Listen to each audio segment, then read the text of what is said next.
America's team. Like I said a couple weeks ago, the Dallas Cowboys will forever be America's team. Why is that? It's because of no matter what you put on the headlines, no matter how good or how bad it is must talk about TV.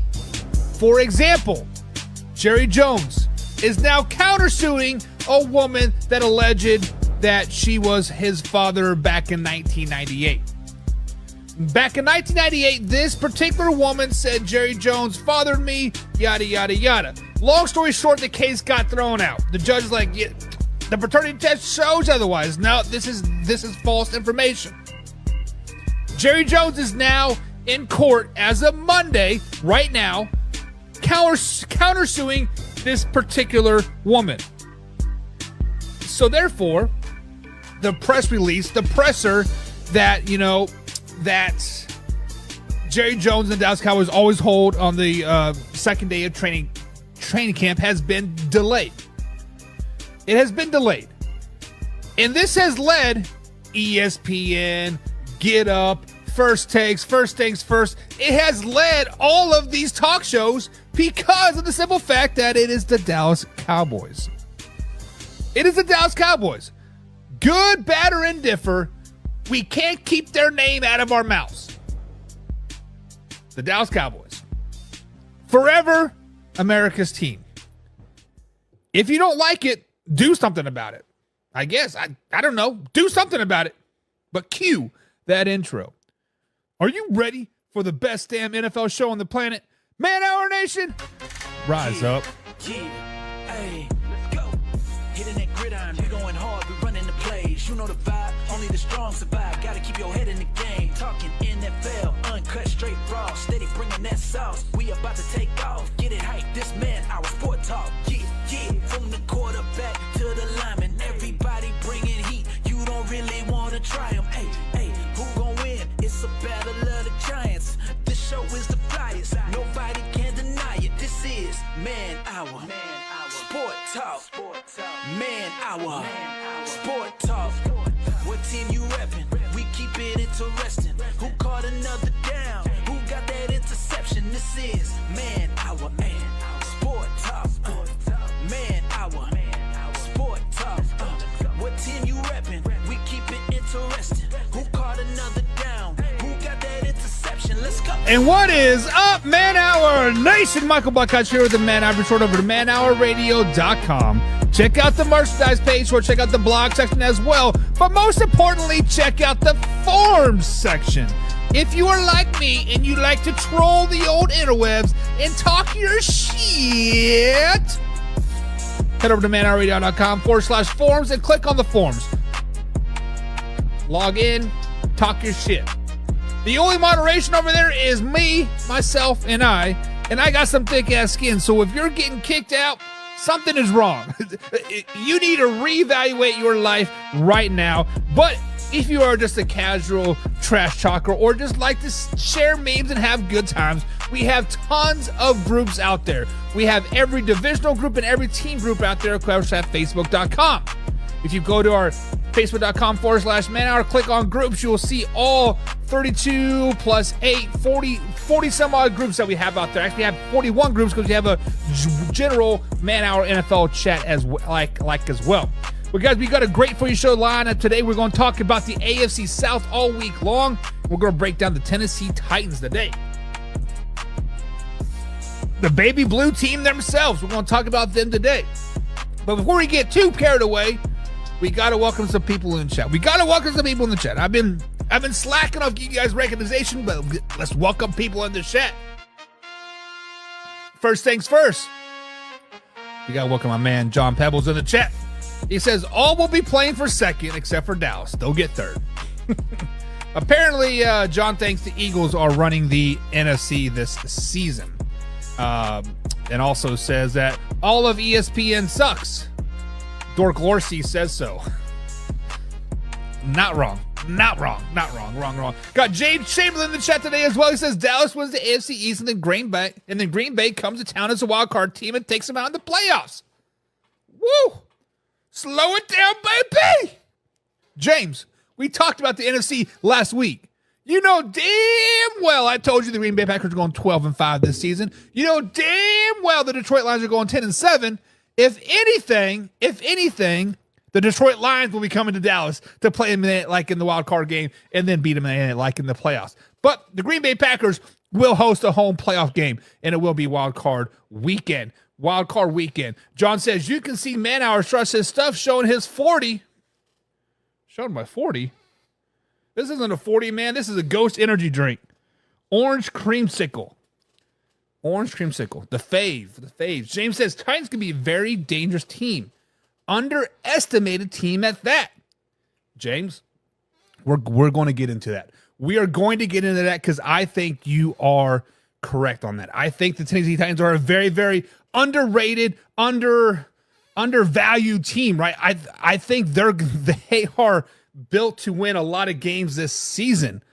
But a team that we thought was built to win a lot of games this season was the Green Bay Packers. Green Bay Packers, guys, I predicted them. I think they're going to win about 12 games this season. In the regular season, I think they're going to go 12-5 and win the NFC North. But as of right now, as of July 22nd at 2:36 East Coast time, of course on the PM side, not on the AM crap, Jordan Love has reported says that he will not be practicing or doing any preseason workouts with the Green Bay Packers until a contract has been signed. Jordan says, I know my value and I know my worth. It is time for the team to put up some money and have it their way. So, guys, when we look at Jordan Love, obviously he is going to be the next highest paid quarterback in the NFL. I'm not saying he is the best quarterback. I'm not saying he's a top 10 quarterback by any stretch of the imagination. He might get there this season. But as of right now, Jordan Love is a middle-of-the-pack quarterback. He had one really good year. His first year starting, his fifth year in the NFL. But he wants those dollar bills. Yo! He does have 1 year left remaining on his contract, which he signed a 2-year extension previous to last season. And now it is time to pay up or shut up, as he is saying in Green Bay. So let me ask you guys this question. First of all, does Jordan Love get paid? I think we all know the answer to that question. The answer is that yes. Jordan Love will get $50, $60, $65 million a season. That is just where the quarterback market is at right now. And that's what he is going to get paid. Hell, Trevor Lawrence, Mr. Bust quarterback like himself, just got a $245 million deal. Right? It is what it is. But the one thing I'm not liking right now is that he is not going to be at practice.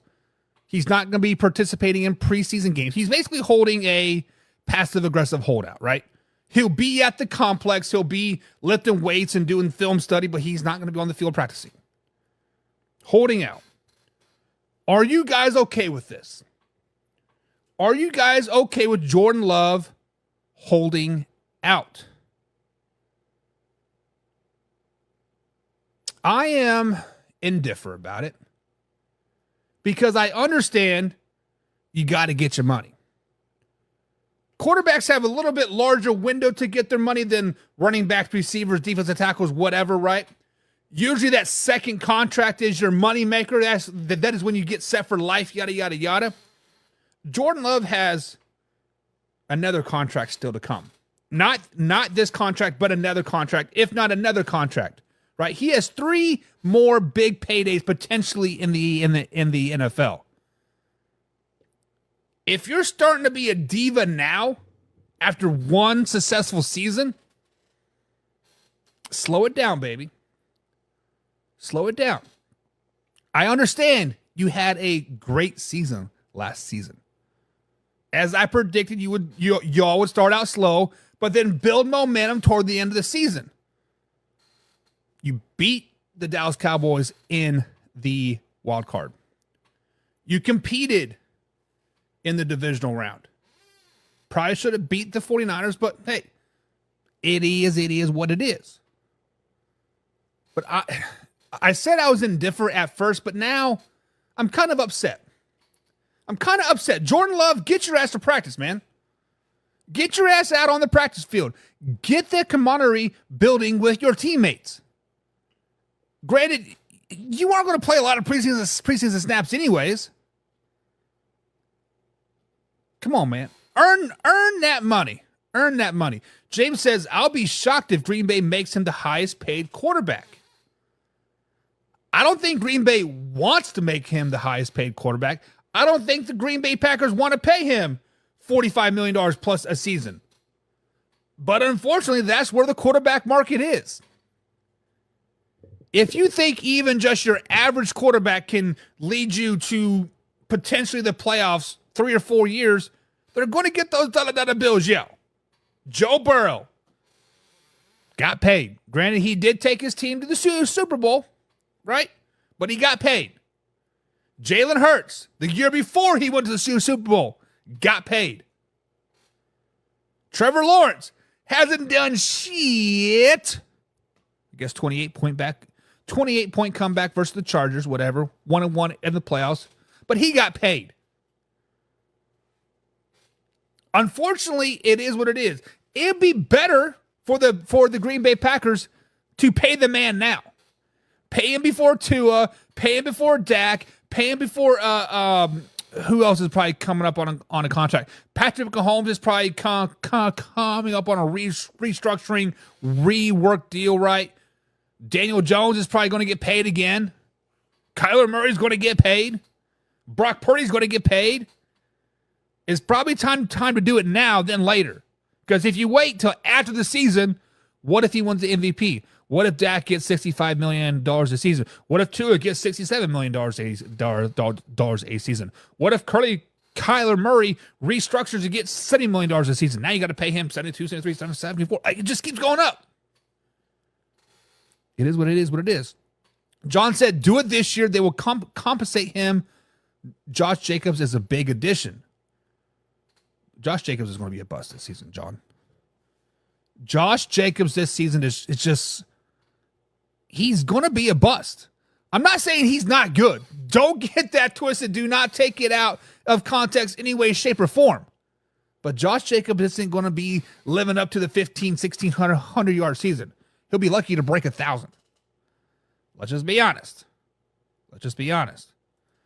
They're still cooping off Dak money. What does that even mean? No, it hurts their chances to have a backup quarterback. First of all, the Green Bay Packers are pretty set on their roster, right? I gotta as a outsider looking in, when I look at the Green Bay Packers, their roster seems pretty set. Sean Clifford is their backup quarterback as of right now. Sean Clifford is a Penn State graduate, was drafted by the Packers 2 seasons ago in the 5th round. They had their backup guy. They have him on contract for at least another season. I think 5th round guys get 3 years, right? Backup's fine. James says, no, we're going through the same thing in Miami. Both he and Tua still have 1 year left. Yeah. See, this is what I don't understand. I understand that you can get fired / cut at any point in the time, and the ownership doesn't have to honor their contract, right?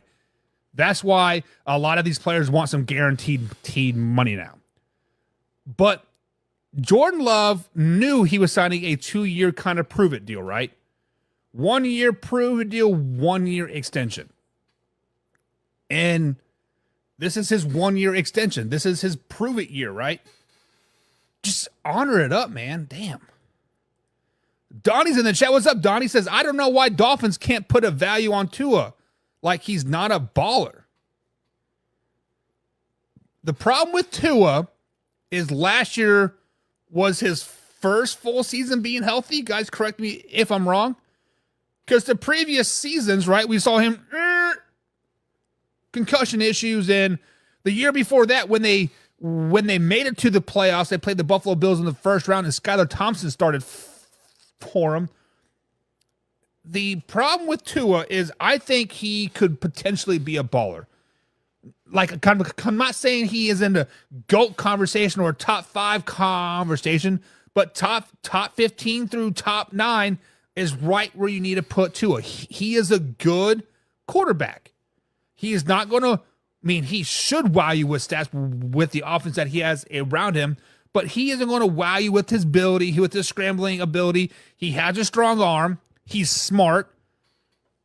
But the reason why you can't put a value on Tua right now is, hey, show me something beyond this season, right? Show me that you can stay healthy for 2 seasons in a row. That's all we're asking for, right? That is legit all we're asking for. Mark D's in the chat. Looks like he got a top fan diamond. Woo! Mark D, what's up? What's up? Dean says, yeah, it's the organization. It's the organization. Casey Morgan's in the chat. Been a follower for Man Out for 3 years. Thank you for all the support, Casey. Definitely appreciate you. He says, why some of these quarterbacks are counting their eggs before they hatch. Caleb Williams wanted a clause in his rookie contract. Granted, he didn't get it, but come on. He wanted to state that they couldn't tag him. Listen, there are several contracts out there that say you cannot tag me, right? Dak Prescott has that clause in his contract. Matthew Stafford has that in his contract. There are always stipulations and clauses in contracts that are kind of the sweetener of the deal, right? Yeah, you're only paying me $40 million over the next 3 years, but I want a no trade clause. I want a no franchise tag clause. This is Caleb Williams was basically trying to say, after 5 years, I'm going to get my bread. That's what Caleb Williams was trying to say in the end. He was saying that I want those dollar bills, y'all, after my 5th year. So try to tag me, but it's not going to work. But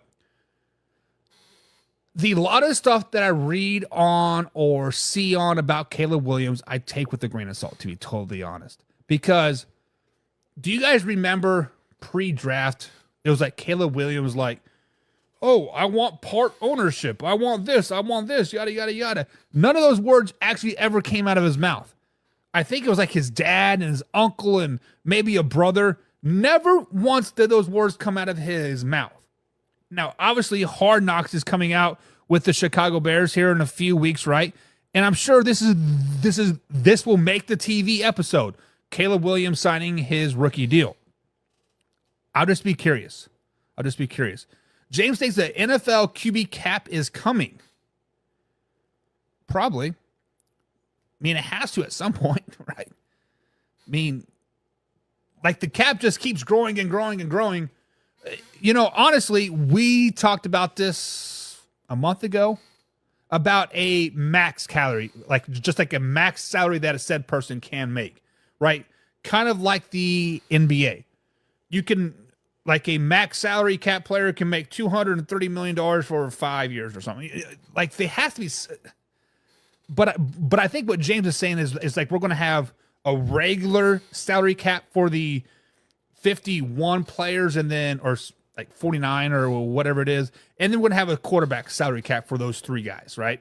So this cap over here is 250 for you 49 guys, for you 3 guys. Like over here, we'll have 160 million. I don't know. It is what it is. Nobody wants to be forced to stay on a sorry team. Tagging sometimes keeps your chances of winning a championship dead. It also helps the team get out of financial hell, right?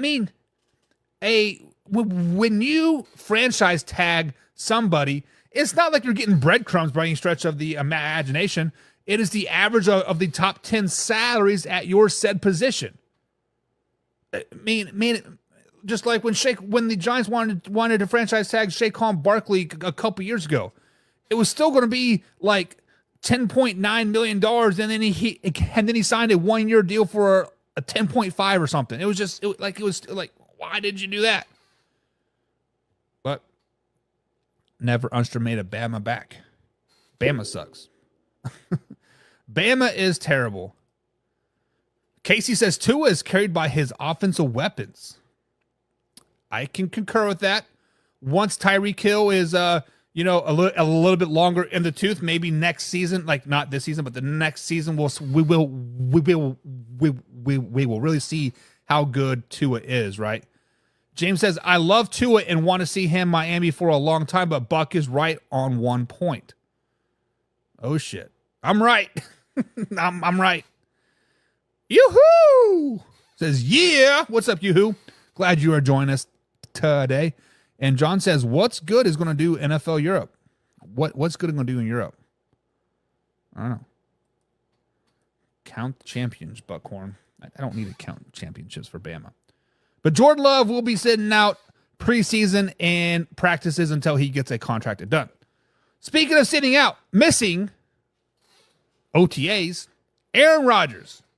Aaron Rodgers was all of minicamp, all voluntary minicamps, but once it got voluntary, he's like, nope, I'm out. I'm going to go do some shrooms in Puerto Rico or something and live my life. So guys, Aaron Rodgers was on a podcast today. It was Pardon My Take, which aired this morning, actually. I listened to about half of it, and he talked about minicamp, and he talked about how basically minicamp has no merit anymore. And he come out and said basically in a roundabout way saying, hey, I may not play beyond 2024, so I could care less about what people think. People could really think. So I got to thinking, guys, do you think that this could potentially be Aaron Rodgers' last season? He's come off the Achilles injury. He tried to make a comeback last season. Jets were out of the playoffs, so they're like, nah, we'll just ramp it down a little bit, slow it down, baby. But if Aaron Rodgers, this is truly his last season, I mean, the Jets have got to win the Super Bowl, right? Aaron Rodgers has got to end on top. NFL scriptwriters have got to put the man, the myth, the legend out on top. Jeez. I mean, now, I understand minicamp is just what it is. Minicamp, right? I understand minicamp is not needed for old heads like Aaron Rodgers. But the issue that I had with Aaron Rodgers this offseason was he showed up to every voluntary minicamp. When you show up to voluntary workouts, that shows that you are committed to your team. You want to improve. You want to get to the next level. But then you skip mandatory workouts. You're like, I got better things to do. To me, that shows me that you were all just kind of fluff in the end. To me, that seems like you were kind of trying to get on people's good sides, and then you know what? I'm living up too high. People think I'm doing too well. Doing a little bit of this, doing that. Fuck it. I'm going to skip it. Hell, this might be my last season. I don't know.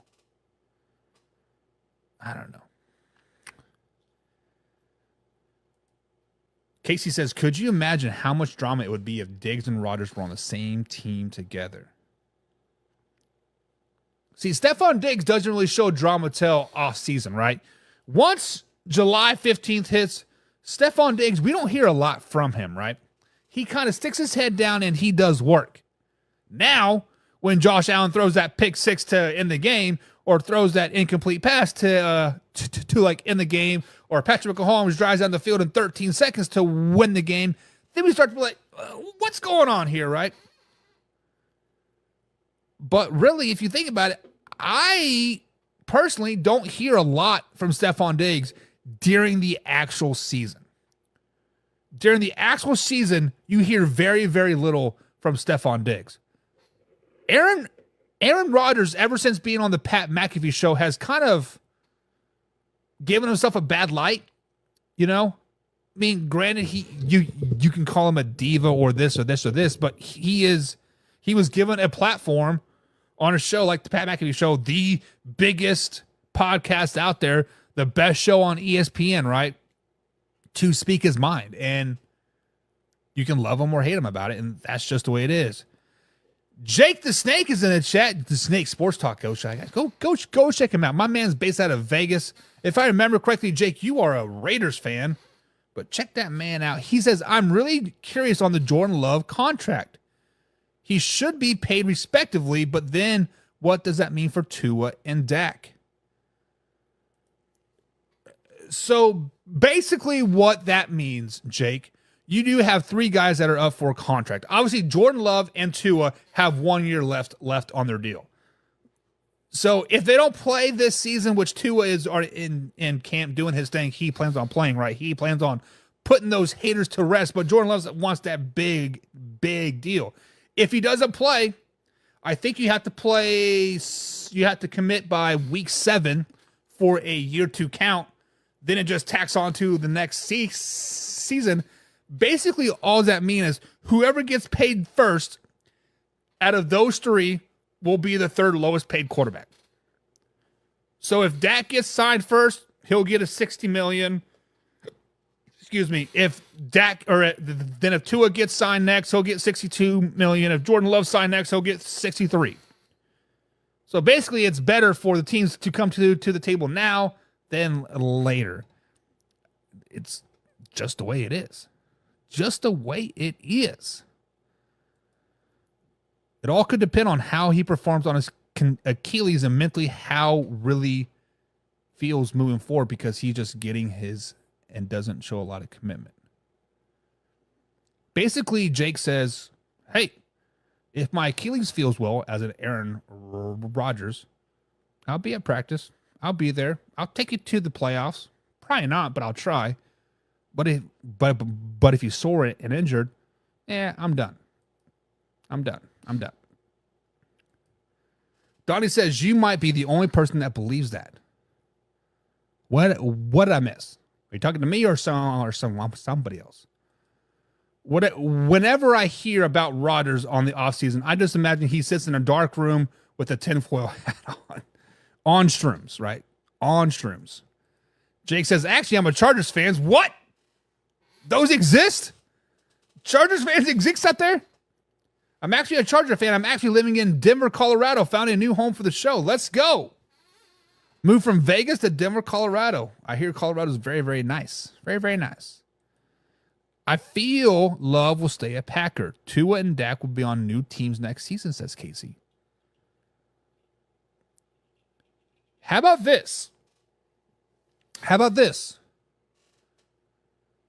If this Jordan Love situation carries on into week 1, week 2, week 3, I think the Packers will be like, see ya, Jordan Love. See ya. You think you're worth the $50 million? Go to New York and prove it, as in the Giants. Go to Arizona and prove it. Go to Seattle and prove it. I feel that the Green Bay Packers are a very nonsense team. You bring that drama, you bring a little bit of this, you bring a little bit of that, get your ass out of here. We don't need you. They let players like Brett Favre retire so much until he started to get bad. Let's just be honest. The year there's like finally get out of town, those year stats were not very good. Winning cures all. Yes, Jordan Love did win last season, but he has one winning season. That's all he has. Jim Powell is in the chat, member of a CFO Pigskin Pundits over there. Guys, if you want to become a Pigskin Pundit, click on the link below. Subscribe to the channel. You get free merch. You get behind the scenes access, a pre-show, a little bit of post-show, a little bit of this, a little bit of that. More stuff coming. Become a Pigskin Pundit. But he says Rodgers should stick to celebrity golf. What? Donnie says that Dak ends up anywhere, he'll be nothing but a bridge quarterback for his new team. Can't have much confidence in a guy who's only won 2 playoff games in 8 years. Donnie.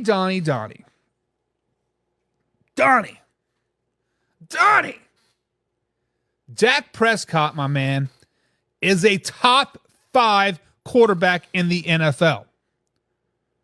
I think this year he will finish number 2 quarterback in the NFL.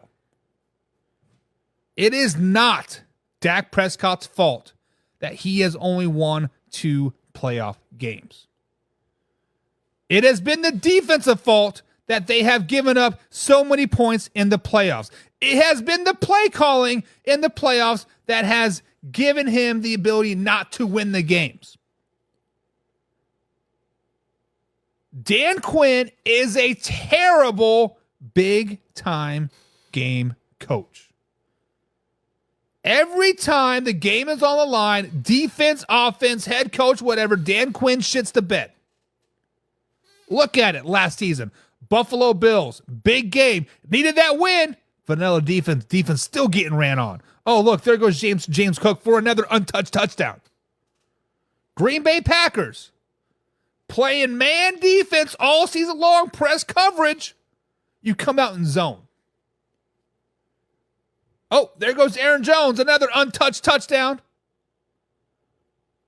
Playing zone against arguably a top-rated pass offense in the NFL. Like I get it, but you've been playing man all season long. Why did you do that? Year before that, San Francisco 49ers. Defense was a pretty zone-heavy defense, honestly. They played a purple coverage. Man up on the outside, zone in the middle. What'd they do? They man up the whole game. Get run on up the middle by Brandon Ayuk over and over and over. Still had an opportunity to win that game. Kellen Moore puts Zeke Elliott at center. What? Coaching has failed Dak Prescott time after time again. Now, I'm not saying Dak Prescott does not make bad decisions. I am not saying that Dak Prescott could have maybe made this play or slid this. Obviously, yes, he could have. But coaching puts you in bad situations to make bad plays, so therefore call back on the coaching. It is what it is. Dak Prescott is a top 5 quarterback in the NFL, and this season going to finish at top 2. Chargers fans do not exist, Jake the Snake. They don't exist. They're all AI generated, says Jim. Packers are one of the 2 of the old-fashioned organization that's still around other than Steelers, but it is just an opinion. And Steelers are starting to come to the, quote, new age, Casey. The Steelers, this offseason, they went out in free agency and they made some splashes. They made some big trades, some big acquisitions to really improve their team. The Steelers in the past have been, let's draft our guys, let's build them up, let's build from within, right? We draft you, we build the core, we get better and better and better and better, right? Packers might be the only old school organization. Donnie doesn't think Dak's top 5. But he is. But he is. Casey says Dak only top quarterback in the NFL for the regular season. Off-season, he's just one and done. He's one and done because of poor-ass coaching. Let's just be honest. You put Dak Prescott on the Kansas City Chiefs with Andy Reid and Eric Bieniemy, of course, a couple years ago, and with a Spagnuolo defense.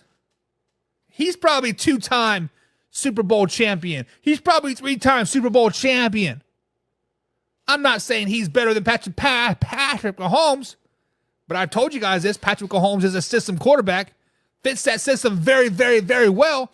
But so would Dak Prescott. Dak Prescott would be a Super Bowl winning quarterback on the Kansas City Chiefs. He would be a Super Bowl winning quarterback on a team like the Buffalo Bills. He would be a Super Bowl winning quarterback on a team like the San Francisco 49ers. Stop it. Bro, what's in that energy can?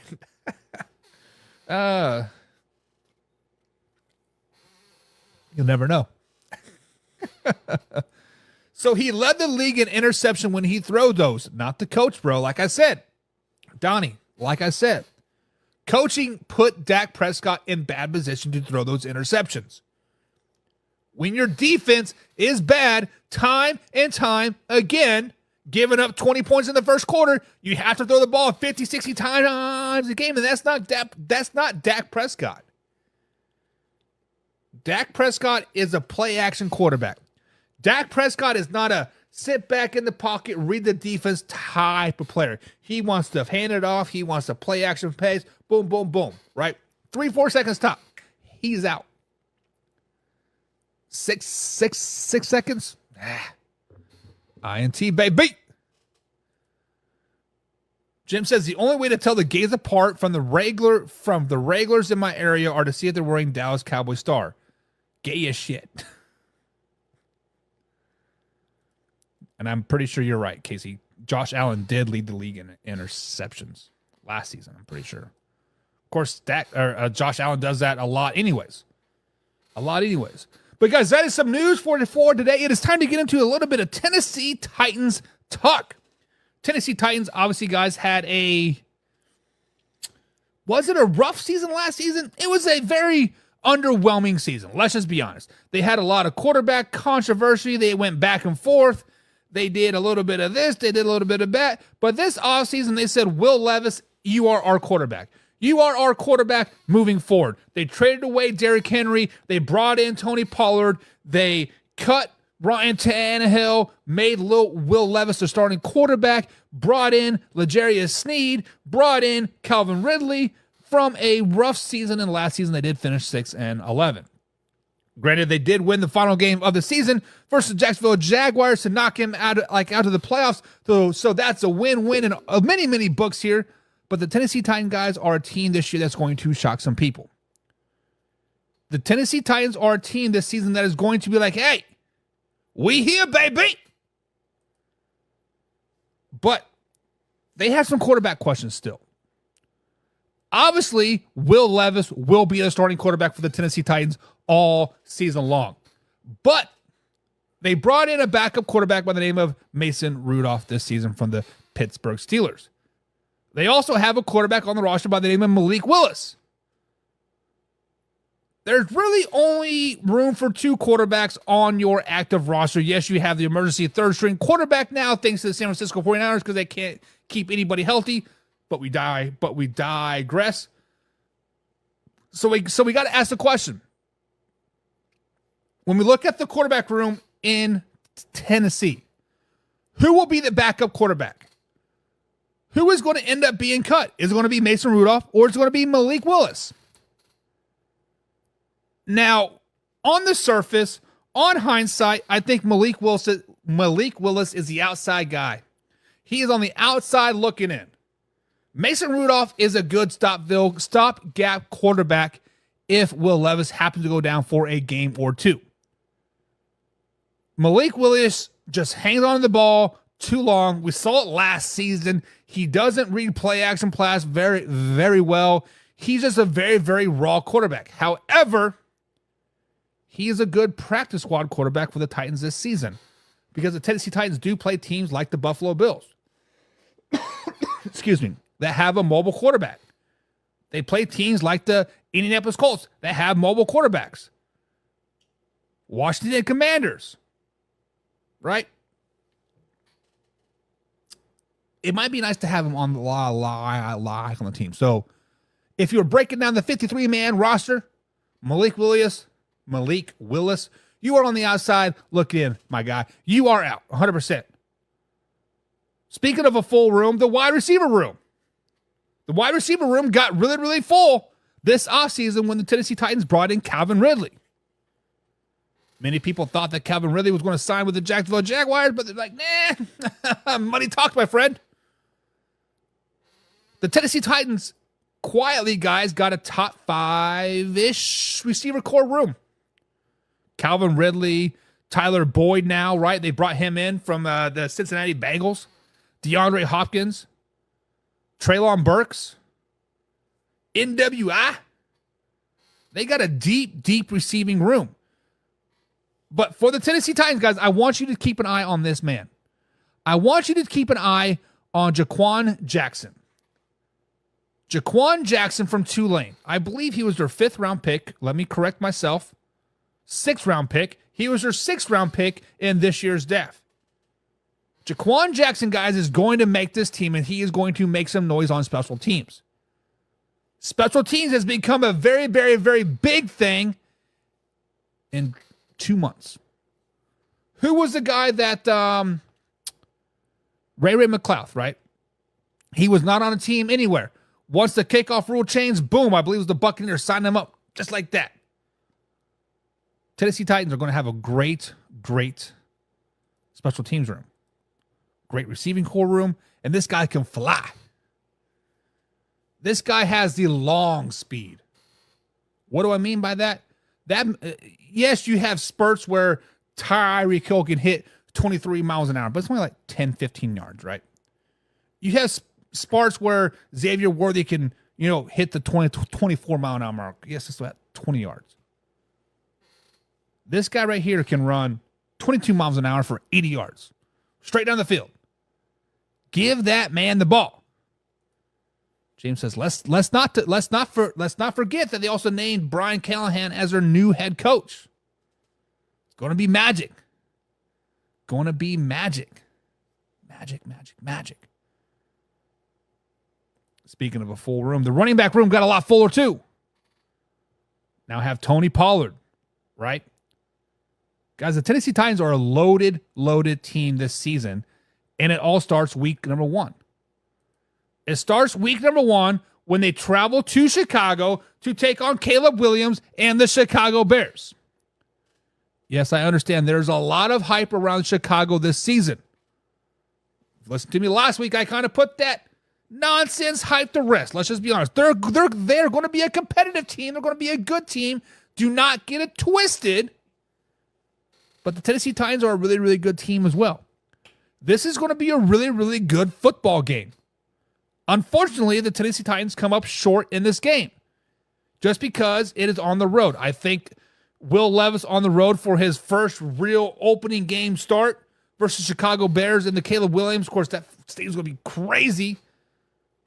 Tennessee Titans drop week number 1, starting off season off 0-1. Week number 2, home opener for Will Levis, Tony Pollard, and the rest of the boys. Brian Callahan, offense is going to go off in this game. Yes, I understand the Jets have one of the top-rated defense in the NFL. Yes, I understand the Jets do have a top cornerback in the NFL. Yes, I understand they have a really good defensive front. But having one lockdown corner, having a decent pass rush is not enough for the Tennessee Titans. Calvin Ridley, Treylon Brooks, Tyler Boyd, DeAndre Hopkins, Tony Pollard, Spears, right? The Tennessee Titans got a lot of firepower this season. They show it week number 2 when they do beat the New York Jets, giving out their season starting off 1-1. I like me some Tennessee Titans this season, guys. They're going to shock some people. Week number 3. This is a game that I have circled on my calendar. This is a measuring stick for both teams. When I made these picks, I just want you guys to know that Jordan Love is currently on the Green Bay Packers roster. I just want to make that perfectly clear. Now, if Jordan Love is not starting quarterback week number 1, the Tennessee Titans roll over the Green Bay Packers. But as of right now, I do think the Green Bay Packers go into Nashville and they beat the Titans. It is a good game. 21-27 or 28-27. 1 point game, last second field goal, last second drive.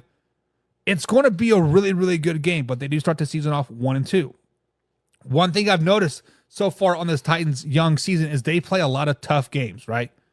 They play the Jets, they play the Bears, they play the Packers, and week number 4 doesn't get any easier. They travel to Miami week 4 early in the season. Nobody likes playing in Miami. In the month of August or October, nobody likes playing in Miami.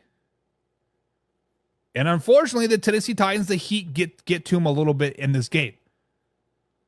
They have a stretch these next 3 or 4 weeks where it is tough. You play the Jets, potentially a really, really good team. Packers will be a good team. The Dolphins at home are a great team. James says, I really want to go to the Titans-Jets game. Honestly, James, let's do it, man. I'm only 4 hours from Nashville. Let's do it, brother. Let's do it. Let's meet up and have a grand old time. Week 5 is a bye week.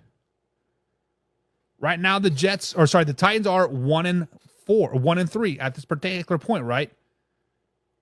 Losses to the Bears, Packers, and Miami Dolphins. The only win is versus the Jets. Home opener. There's a little bit of grumbling in Nashville at the particular time. Maybe Will Levis isn't it. But are you going to put Mason Rudolph in there? Jim said it the best. Rudolph was supposed to be okay, like in the Berg, but nope.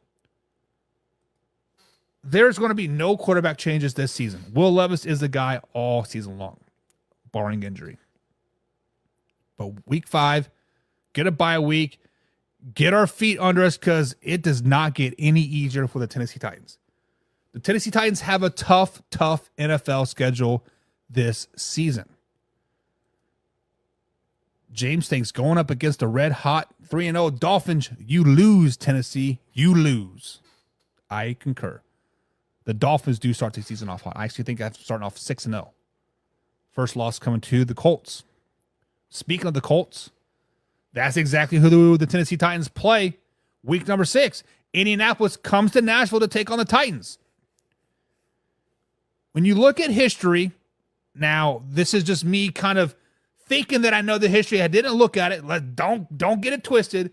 But it seems like every year when the Colts and Titans play, they split. Colts win in Nashville, Titans win in Indianapolis. It just seems to be that way year after year after year. So I think I'm going to go with that, and the Colts are going to go into Nashville and win week 6. Right now, guys, the Titans are on a 3-game losing streak. Right now, the Titans are looking potentially like we hyped them up all offseason, being the dark horses, being a little bit of this, being a little bit like, 3 losses in a row. What's going on? What's going on? What's going on is they're just fine-tuning. They are fine-tuning a few things because they about to get hot.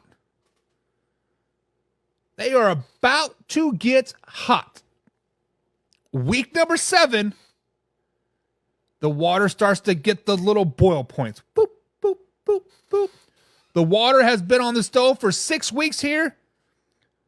It's a electric stove, so it takes a while to get that pan warm, right? My pan's a little warm, so it starts going, brrr, right? We start seeing those pops. Week number 7 is a great week for the Tennessee Titans. The Buffalo Bills potentially will be a front runner in the AFC. The Tennessee Titans go into Buffalo, New York, and they shock the world. They shock the world and get their second win of the season, week number 7, by beating the Buffalo Bills in Buffalo. This will be the talk of the town all next week. The Tennessee Titans are going to go in there and they're going to do work. Their defense is going to finally step up. L'Jarius Sneed gets a couple picks from Josh Allen. Josh Allen likes to throw the ball to L'Jarius. It's going to happen. It happens a lot. Titans get the win. Second win of the season. Week number 8. Back on the road again. This time in Detroit at Ford Field. The Titans play a really, really good football game. Their defense is looking good. Their offense is being productive, but they just cannot put the ball in the end zone in this game. There's a lot of field goals in this game, and the Detroit Lions just score one extra touchdown more than them, and it's just damn, they lost. Played very, very, very, very, very well, but they just lost this game. Tennessee Titans playing good football right now. Playing good football right now, and it comes on week 9, and they flex on the Patriots. Let's not even get it twisted. The Patriots can be decent. They could be decent. I have them at 6 wins this season, but not one of them is coming against the Titans. The Titans are here now. The water is boiling. Things are looking good. We are about ready to put that macaroni in there and make some crap macaroni and cheese. Titans look good in this game. Give me another dub. Week number 10. Jake the Snake and your Chargers fans. Y'all don't get a win? No way, Jose. Tennessee Titans are boiling, baby. They boiling hot right now. 2 in a row. Winners of the last 3 of the 4. Matt Henry's in the chat. Good afternoon, Matt. Winners of the last 3 of the 4. They clicking. They looking good. They looking good, baby. Finally, we back home. Minnesota Vikings, come on down. You are the next contestant of getting your ass kicked by the Tennessee Titans, and that's just what happens. Week 11, they roll up the Vikings. They chew them in their mouth like, man, that tastes gross. Spit them out. This game is not even close. This is probably Sam Darnold's last game as a starter with the Minnesota Vikings. But the Tennessee Titans are just, they hot. They hot right now. Week number 12, they still hot. They still boiling. This game right here, this Week 12 game, could be the make or break point for the Tennessee Titans in this division. From Week 12 on, they play 1, 2, 3, 4, 5 division games. So 5 of their next 7 games are division games, and this is where it starts. Yes, the Tennessee Titans have won 3 games in a row. Yes, they've won 4 out of their last 5. But this is when the start for the Tennessee Titans starts to get real. When they go into NRG Stadium in Houston, Texas, and take down CJ Stroud and liking the boys. Will Levis is AFC Player of the Week. The defense is shutting things out. The Tennessee Titans look like a real threat in the AFC after this Week 12 win over the Houston Texans. Titans are clicking. Titans are looking pretty good. Week 13 rolls along.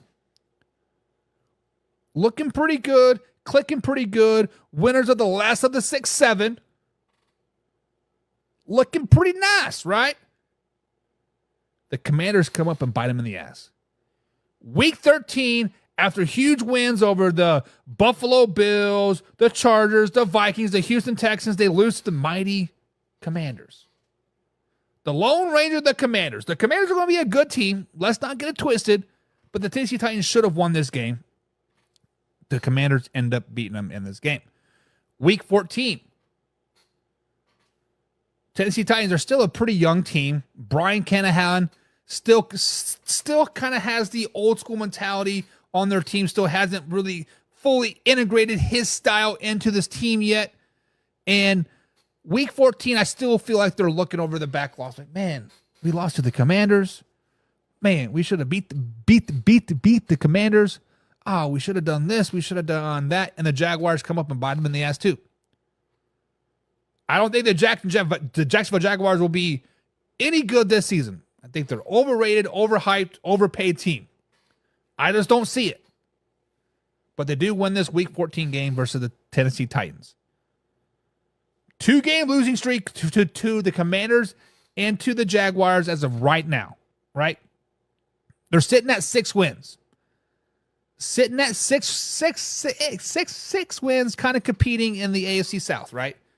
There's a lot of questioning what is happening right now. For some reason, I don't have my Week 15 game. Week 15 game, the Cincinnati Bengals come into town. And this is when the magic starts to happen. This is when Brian Callahan and Will Levis and Calvin Ridley and the rest of the offense finally get on the same in-sync page. Everything is clicking. Everything is looking nice. They dominate the Cincinnati Bengals.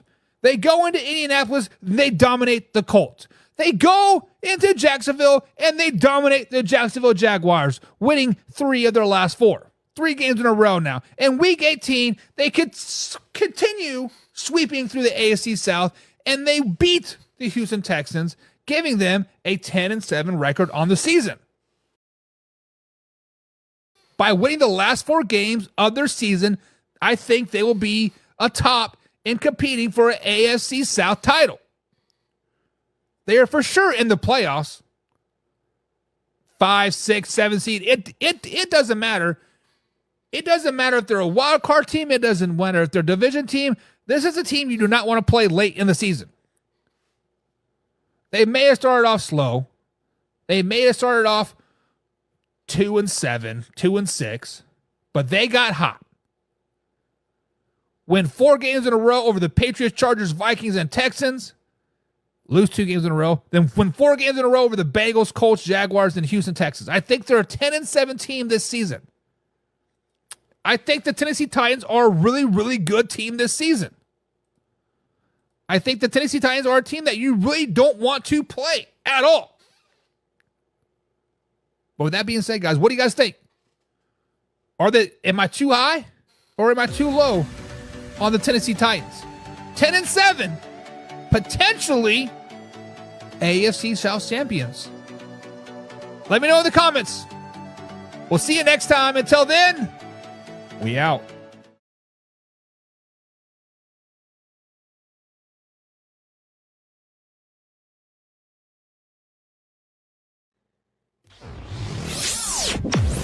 And now, Mike's thoughts. As players start to retort to NFL camp, we are starting to hear a lot more holdouts that are happening. This player's holding out. That player's holding out. This player wants more money. That player wants more money. I'm not doing this. I'm not doing that. Well, guess what? Hassan Reddick for the New York Football Jets is the next person to, quote, hold out. He is the next person that says he wants some more dollar bills. Yo. Now, as you guys know, he was traded from the Philadelphia Eagles to the New York Jets this offseason. Apparently, the Jets were under the impression that he was going to hit out his final year of his contract with the New York Jets, and then he hit free agency. His camp was like, no, slow it down, baby. We want to get paid now. We need those dollar bills now. So when I first heard that, I'm like, well, okay. He's holding out. He wants some more money, whatever, yada, yada, yada. But then I got to thinking, does he like it that much in New York that he is wanting a long-term contract to stay in New York? He doesn't want the ability to test free agency next season? He doesn't want the ability to pick and choose what team he goes to the next season? Are the New York Jets that good of a franchise? That good of a defense? That good of a team that he's like, I want to stay here? Jets fans, as your boy is holding out, I get it. He is holding out. He wants some more money, but this is a good sign. This is a good sign. Because if he wants a long-term 4, 5, 7-year deal, whatever it is, that means he wants to stay in New York. That means he wants to win a Super Bowl with y'all. He's been in the promised land. He's been in the promised land, but he wants that hardware on his hand. He wants it. New York Jets fans got something to be optimistic about. Got a little something to be optimistic about. But cue that intro. And what is up, Man Hour Nation? Michael Bakashi here with the Man Hour. Be sure to over manhourradio.com. Check out the merchandise page. Check out the blog section. But most importantly, check out the forum section. If you are a person that likes to troll the old interwebs, if you are a person that likes to talk your shit, or you are a person that gets tired of getting banned by the man, because you're speaking about the man, come on over to the forums page. manhourradio.com. Click on the forums tab. Bada bing, bada boom. You can talk anything you want. The only moderation over there is me. I'm the moderator all over there, and if it's something I don't like, you done did something wrong. You did something wrong. But guys, this is Man Hour, live, raw, uncut NFL talk. We are here every Monday through Friday at 2:30 East Coast time, right here on live at Facebook.com and, of course, YouTube.com. But most importantly, guys, this is the only truly live interactive show that you will see out there. All these other people, they can be popping up comments. They can do whatever they want. But you know what? If you guys want to talk your shit in the comments, I talk shit right back. We can have we can have a conversation. We can have some fun. But let us know you're here. Share this with a couple of friends. Like this as well. Like my man, Paracco. Man, I am so sorry I butchered the hell out of your name. I got not even going front, man. I do not know how to say your name. I am not any type of Spanish to me at all. But he basically says greetings from Villigan. I don't know where that's at either. So somebody educate me of where this guy's from. It looks like he has the Mexican flag, but he says, "Go 49ers, go!" Man, your 49ers are on a high trip right now. You guys are doing some work over there in Santa Clara with the San Francisco 49ers. We'll be breaking them down in 2 weeks. Are they going to repeat as NFC East or NFC West champions? Are they going to go back to the Super Bowl? Are they going to do some work? We'll be talking about the 49ers very, very, very soon. My man Mark D is in the chat. He says, "What up, Buck?" He says, "Mark here from the NFL Experts." Guys, though, the NFL Experts come back July 31st, I think it is. I think I saw Wednesday, 7 p.m. East Coast time, and they'll be there talking their shit. My man Wayne G came to me and said, "Hey, I got an idea for a segment." I'm like, "Shoot at me, man. Shoot at me." He's like, "I want to talk shit about you." I'm like, "Okay. Well, cool. What are we doing? Are we going to have a war or what, Wayne G?" He says, "The war is on. The war is on." So Van Hour versus the NFL Experts. The war is on, baby. It's on. It's on. My man Mark Henry's in the chat as well. He says, "Good afternoon, sir." Good afternoon to you as well, sir. Hope you're having a grand old day. Matt, correct me if I'm wrong. Or actually, don't correct me if I'm wrong. Who is your team? Matt, who do you rep? Who do you rep? I'm curious. Look, it looks like you got a little, I don't know what the picture is. Is it a steamboat? No, that's a casket. So, rest in peace to whoever you recently lost, Matt. Hope you're having you're healing and all that good stuff. If you ever need somebody to talk to, somebody vent to, man, my inbox is open. So feel free to chat anytime you want. And he is a Chicago Bears fan. So, Matt, talk to me a lot this season because this season is going to be rough for you, bud. This season is going to be rough for you guys. But, guys, we are breaking down the Jacksonville Jaguars today here on the second half of the show. We are going to break down each and every, all their 17 games. Of course, they go back over the pond again this season. They're home away from home. Last season, the Jacksonville Jaguars were kind of up and down. But we're talking about them. We'll be talking about them. But first things first, guys, is I want to talk about the New England Patriots. Their veteran or their training camp officially opened today. Gerard Mayo talked to the press. Veterans reported, rookies reported, and they were out there on the field. Gerard Mayo was asked about the quarterback situation, and he had a very lengthy answer. But some of the things that I pulled out from those lengthy answers is, number one, is Jacoby Brissett is the only pro-ready quarterback that we have right now on the roster. And number two, that Drake May could earn the starting spot come week 1. So when we broke down the New England Patriots, guys, 3 weeks ago now, it seems like forever that we broke down the AFC East, but that was one of the first divisions that we broke down. I had the New England Patriots as like a 6-win team. They were 6-11 this season with Jacoby Brissett starting majority of those games. Because the reason why I thought Jacoby Brissett was going to start majority of those games was because of the brutal schedule that the Patriots have the first half of the season. As my NFLtoday.co loads up here, the Patriots open up on the road at Cincinnati. Then they play the Seahawks. And then they're at the Jets, at the 49ers. And they play Miami, and then Texans, and then the Jacksonville Jaguars, and then the Jets again. And they're at Tennessee, and then at Chicago. The Patriots have a really, really tough schedule. And just to even wrap my head around that Gerard Mayo is thinking about potentially starting Drake May. Obviously, he has to earn it, right? That's kind of what I got the gist of the conversation is that he has to earn his position. But if Drake May were to start for the New England Patriots this season, guys, I don't see 6 wins. I don't see 7 wins. I don't see a potential of 8 wins. I see a very, very long season for the New England Patriots. Not because of Drake May is going to be a bust. Not because Drake May is going to be a bad quarterback. It's just there's a huge learning curve, right? Rookie head coach, rookie quarterback, don't have a number one receiver, the worst receiving core in all of the NFL. Offensive line is meh. decent running game. Defense is pretty good.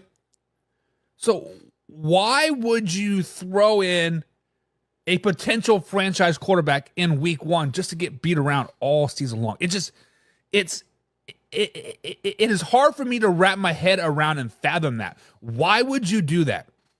Guys, in the comments below, let me know. I don't care if you're a Patriots fan. I don't care if you're a Jets fan, Miami fan, whoever. Looking at the roster right now for the New England Patriots, would you legitimately want to start a rookie quarterback on the New England Patriots offense right now? And my answer to that question is absolutely no. Now, maybe if they could potentially bring in Brandon Ayuk, get him in on a trade and really kind of boost up that receiver core. Yes, you'll have a true number 1 receiver with a lot of good pieces around him. Potentially that could change my theory, right? But as of right now, as it stands on July 23rd, 2024, 2:41 here on the East Coast, you do not start Drake May week 1. Coach Mayo, come on, man. Like, I understand you probably got a pretty long leash. Coach Mayo's got a long enough leash to hang himself in about 3 years, maybe 4 years. He has a long time to really build that team because they're so bad. But slow it down, baby.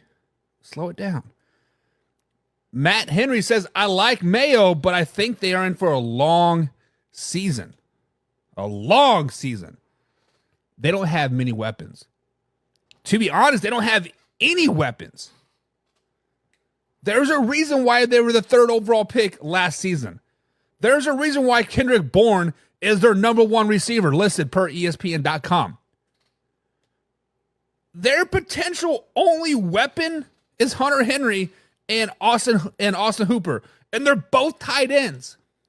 Now, I understand that Tom Brady made a hell of a career with 2 dominant tight ends with a lot of mediocre receivers.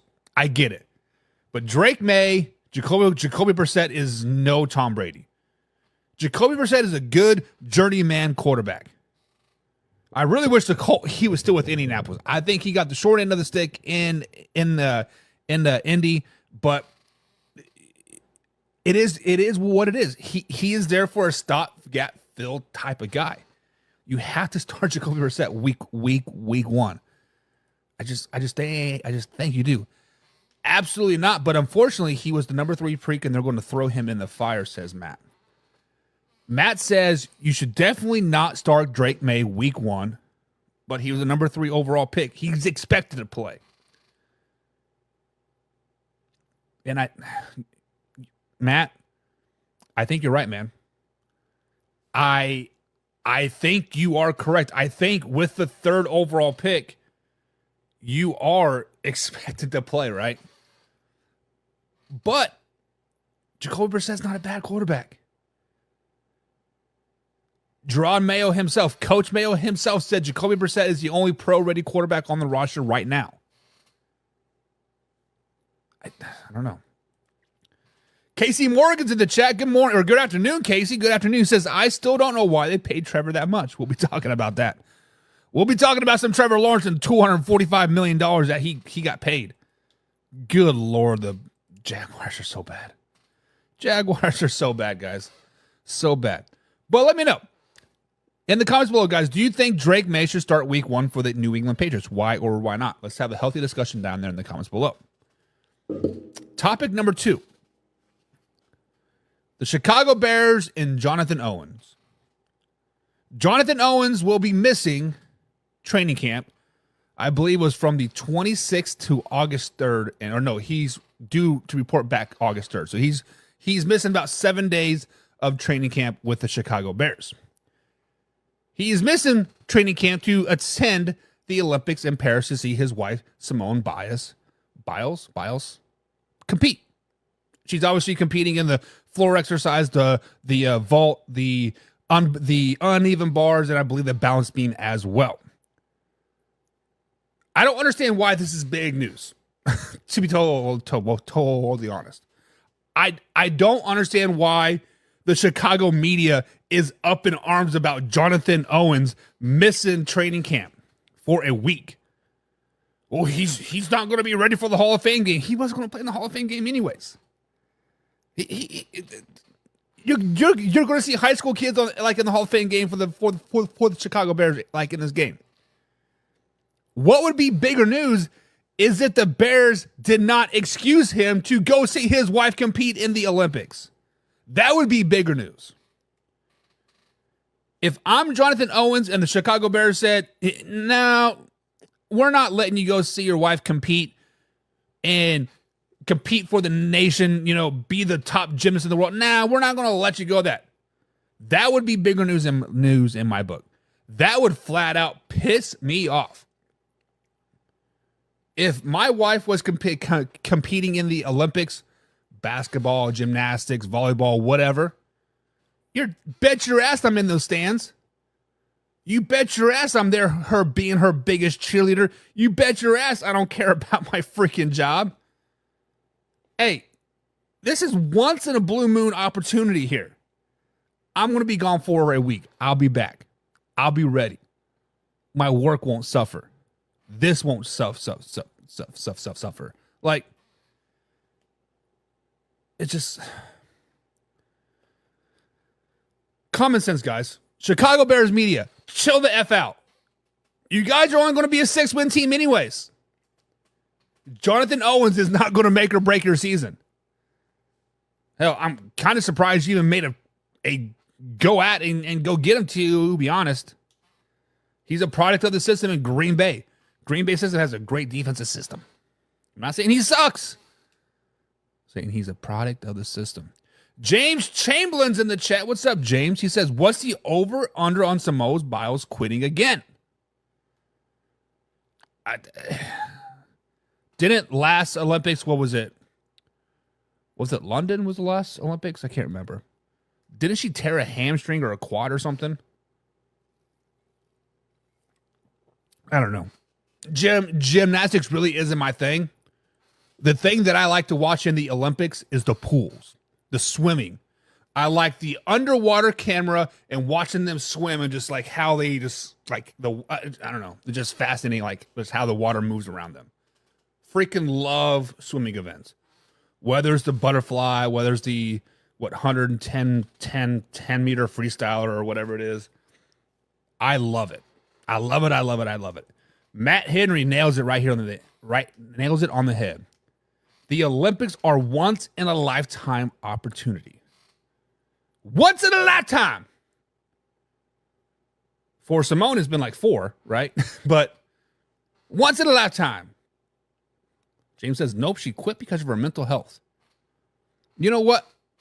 We were actually just watching, or when I say we, my wife was watching something on Netflix, and I kind of walked in on the tail end of it after football practice Wednesday or like sometime last week. It was her story about the whole gymnastic ranch that they went to in Texas and the Nasser thing and like all that stuff. And so, yeah, I do vaguely remember about her mental health issues. I don't want to try to play it like I know what happened or what exactly happened, but yeah, I do vaguely remember that now, James. Yeah, that's a great point. She quit because of mental health. I think it was because of the whole Nasser thing and the pressure to perform and all this other stuff. But I thought she still did well in the Olympics, right? I don't know. I can't remember. But the Bears have excused Jonathan Owens from training camp from, I believe it was July 27th to August 3rd, so he can go over to Paris and see his wife compete in the Olympics. Good job, Chicago Bears. Way to make something out of nothing on that. Keep your news up. You got to do what you got to do, right? Got to do what you got to do. But, guys, it is time to talk a little bit about the Jacksonville Jaguars. It is time to talk about quite arguably the most overrated team in the NFL.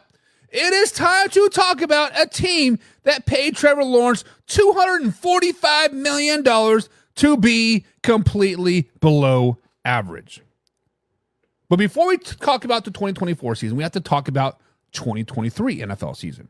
We have to talk to the fact that all they had to do the last 6-7 weeks of the season was win 2 games and they would have made it to the playoffs. We have to talk about last season, how they finished 9-8.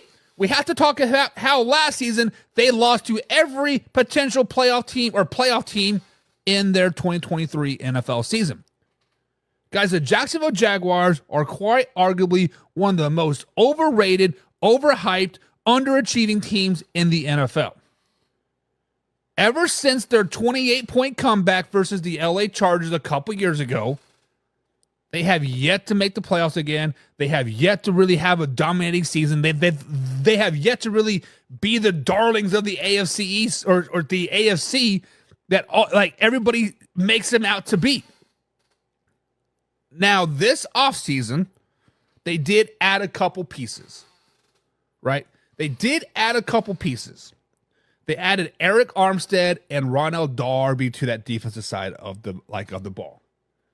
Because one of the biggest weaknesses of the Jacksonville Jaguars last season was their run-stopping ability. They could not stop a bloody nose. Let's just be honest. I bet you my high school kids could have ran all over the Jacksonville Jaguars. Granted, we're running some wishbone this year because our quarterback's out for 6 weeks with a broken thumb. But you know what? Stop us if you can. But they couldn't. They also had no lockdown corners. Last season, the Jacksonville Jaguars secondary was suspect at best. You never knew who was going to step up and kind of be the guy. The safety, they had safety situations back there too. Could you really ever play a single high safety, right? Press on the outsides and have help over the top? Struggling for the Jacksonville Jaguars all season long. One of the worst defenses in the NFL that we have seen in a long, long time.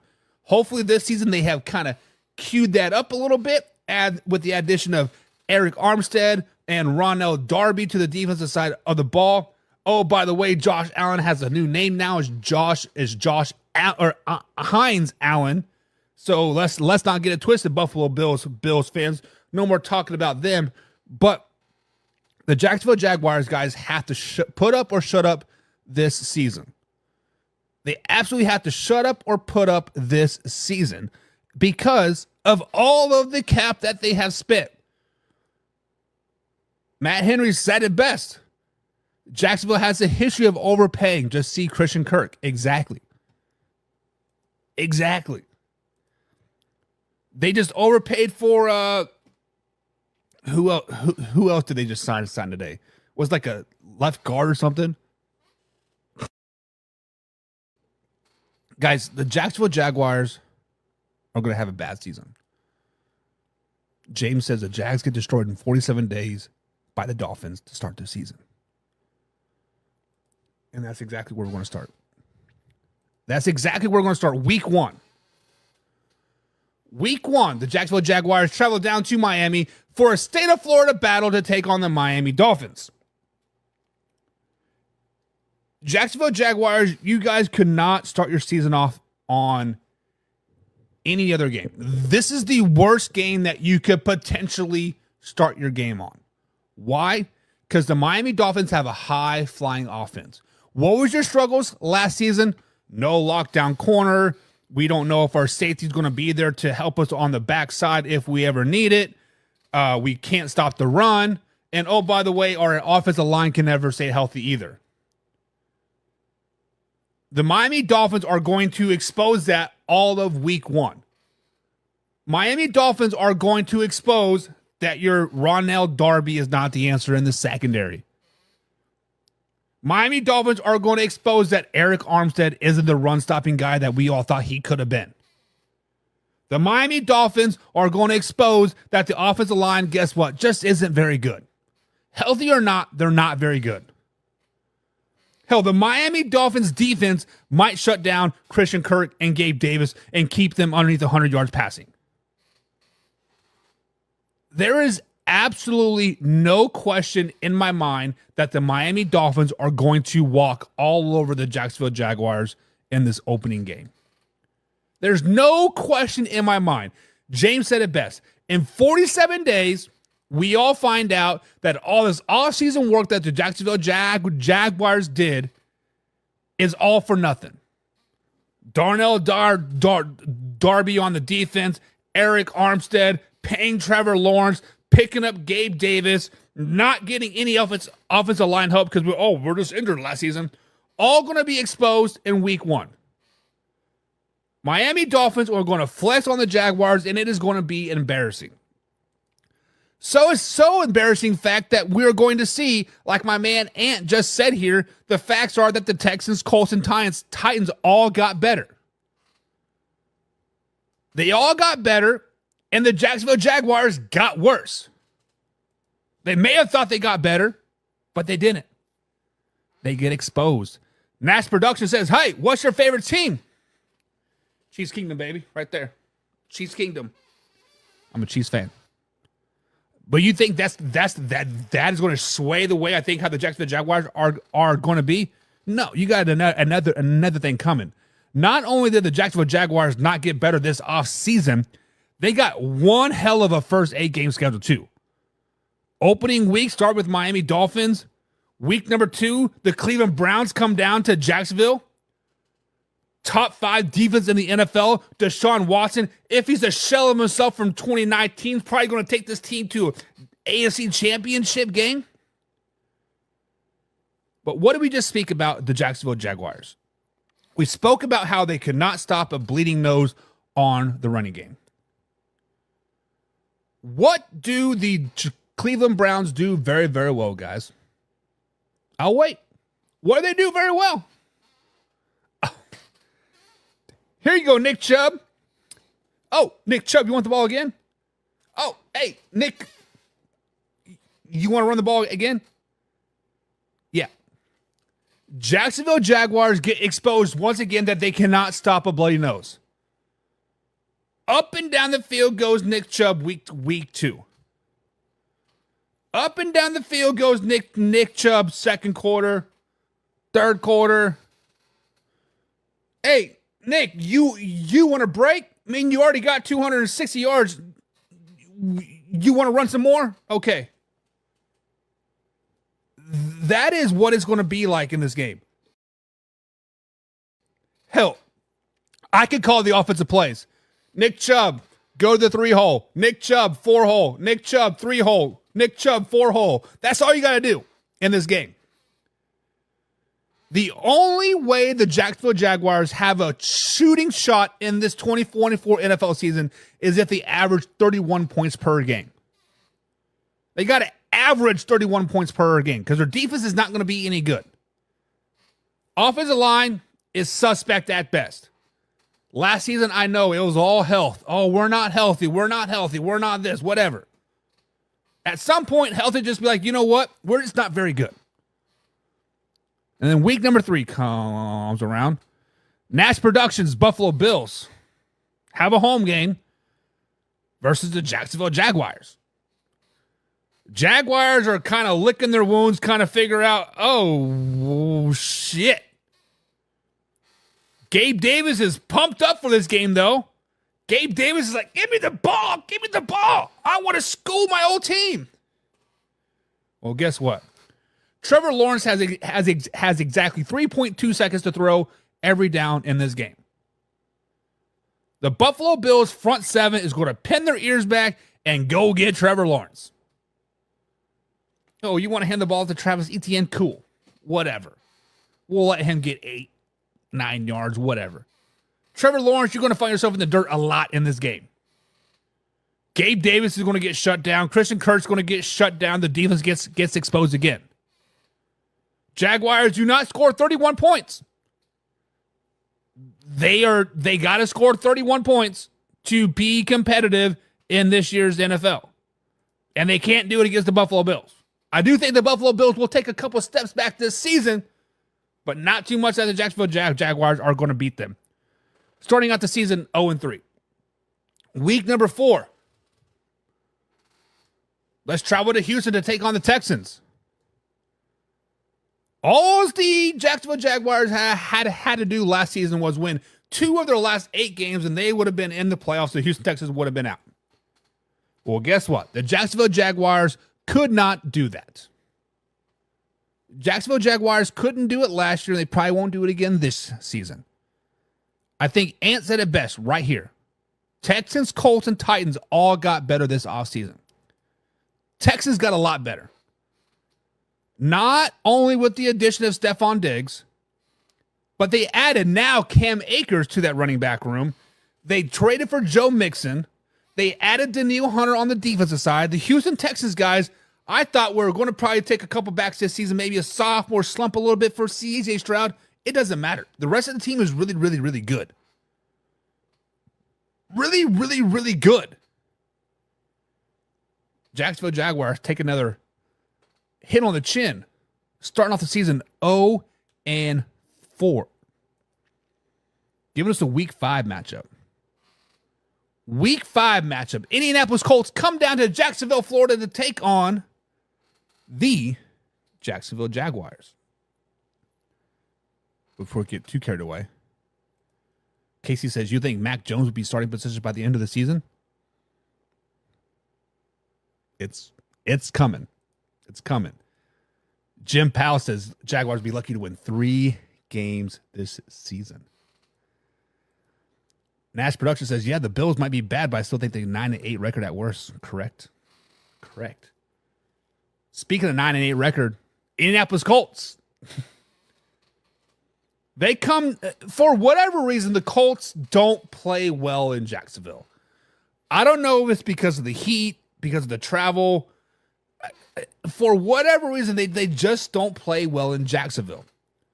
Anthony Richardson this will be his 7th game as a starter at this point, maybe 8th game as a starter, because he played 3 games last season, Week 5. He's still really wet behind the ears. The Colts remind me so much of the Green Bay Packers from last season. Start off the season slow, end the season hot. Still first half of the season. I think this is the first win for the Jacksonville Jaguars coming into Week 5. They do beat the Indianapolis Colts. It's going to be a nasty game, but they still got to score 31 points to win this game, so it's going to be a 31-28 score. Last second field goal to win the game. Lou Man's in the chat. What's up, Lou Man 007? Glad you can join us today. Week number 6. They travel across the pond. The home away from home for the Jacksonville Jaguars. Last season, they had 2 games over the pond. One of which, I think they won both of them, right? And they beat the Buffalo Bills. People were riding high on the Jacksonville Jaguars. Oh, they beat the Bills. I don't remember who else they played over there. What's like the Jets or something? Like, oh, this team's good. And the wheels fall off. The Jacksonville Jaguars play well in Europe. I don't know if it's because they're used to playing over there so much, or if they just don't have the pressure of the stadium or pressures of this, or wasn't their kicker the one that was paying the stewardess to strip? They're just relaxed, right? They're just relaxed. They're having a good time, and they get their 2nd win of the season. They're now on a 2-game winning streak with wins over the Colts and the Chicago Bears, giving us a Week 7 matchup. The New England Patriots and Jacoby Brissett come down to Florida to take on the Jacksonville Jaguars. This is where the true identity of the Jacksonville Jaguars come out to play. First 4 games of the season, we talked that they could not stop a bloody nose, right? Run all of them up and down the field. The New England Patriots have the 2nd worst wide receiver core in the NFL currently as it stands. They have a quarterback that is a stopgap fill quarterback. Not going to make his team worse, but he's not going to make his team better, right? He is who he is. He has some bright moments and then some dull moments. That's who Jacoby Brissett is. Patriots defense is pretty solid. Running game has potential. I think the New England Patriots go into Jacksonville in this game and they slug it out. 10-7, 10-6. They run the ball a lot. They run the ball a lot in this game, all over Eric Armstead and the rest of that Jaguars front 7. Josh Hines Allen, who? Right? Exactly. It's going to be a long game for the Jacksonville Jaguars because their defense is going to play so many snaps in this game. This is going to be a ball control game where the Patriots they might control the ball for 45 minutes. they might control the ball for 3 full quarters. Just might do it, but they lose. Or the Patriots win, Jaguars lose in this game. Week number 8. This is a game that I have circled for the Green Bay Packers, right? When we broke down the NFC North last week, this is a game I'm like, hey, Packers fans, watch out for this game. The Jaguars could come up and bite you in the ass. And I do think that the Jaguars come and bite the Packers up in this ass. The Jaguars break 30 points again in this game. This is a shootout. An all-time epic Jordan Love versus Trevor Lawrence 45-point game apiece. Defense, what? We don't need defense. Let's just play 7-on-7. Jacksonville Jaguars have to score 31 points this year to win football games, and they scored 31 points this game, Week 8, versus the Green Bay Packers, giving them the third win of the season. Giving us a Week 9 matchup. Week 9 matchup where they traveled to Philly to take on the Eagles. When we spoke about the Philadelphia Eagles a month ago now, I said they got a high ceiling or a low floor, right? There's going to be no mediocre point for the Philadelphia Eagles at any point this season. I think they'll be really good or really, really, really bad. At home versus the Jaguars, the Eagles are a really good football team. At home versus the Jacksonville Jaguars, the Philadelphia Eagles run all over the Jacksonville Jaguars. There is a common theme to all these Jacksonville Jaguars losses. They are teams that are potential playoff teams that are more physical than them, and teams that will run all over them. Flashback to 2023. The Jacksonville Jaguars played 9 games versus playoff teams. They won 1 of those. They won 1 of those versus the Pittsburgh Steelers. A Pittsburgh Steelers team that somehow snuck into the playoffs. Probably shouldn't have. But it is what it is. It is what it is.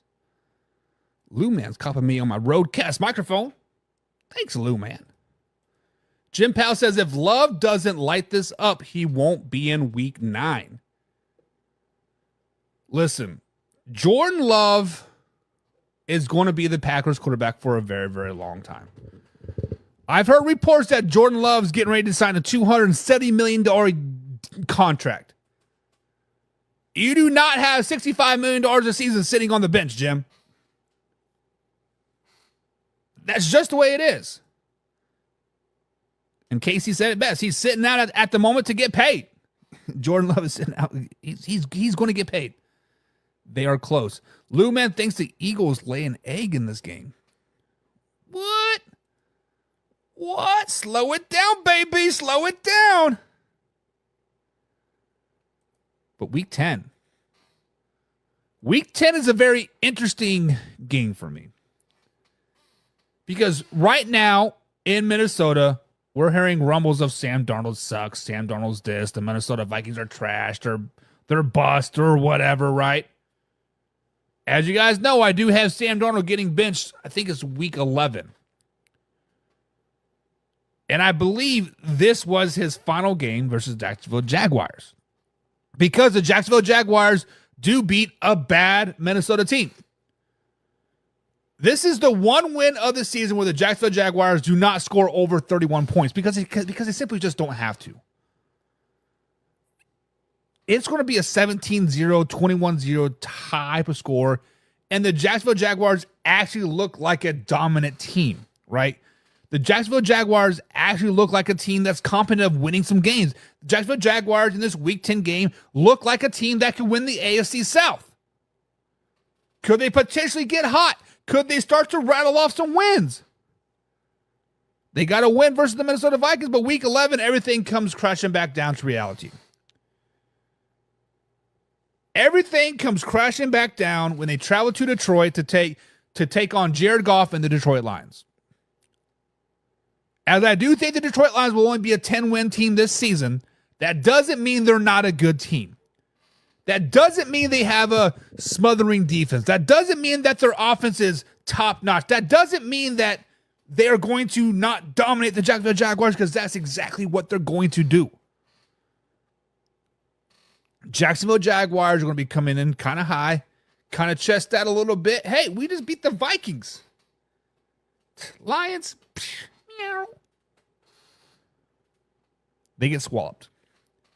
They get walloped 45-10. It hurts. It hurts this game. It hurts this game, and we go have a week 12 bye week. We have a week 12 bye week.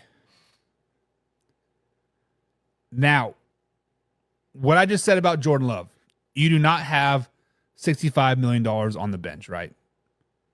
Jordan Love, I believe he's gotten $60 million a season, right? $245 million over the next 4 or 5 years. I can't remember for sure. You do not sit that type of money on the bench. However, Trevor Lawrence is your franchise guy moving forward.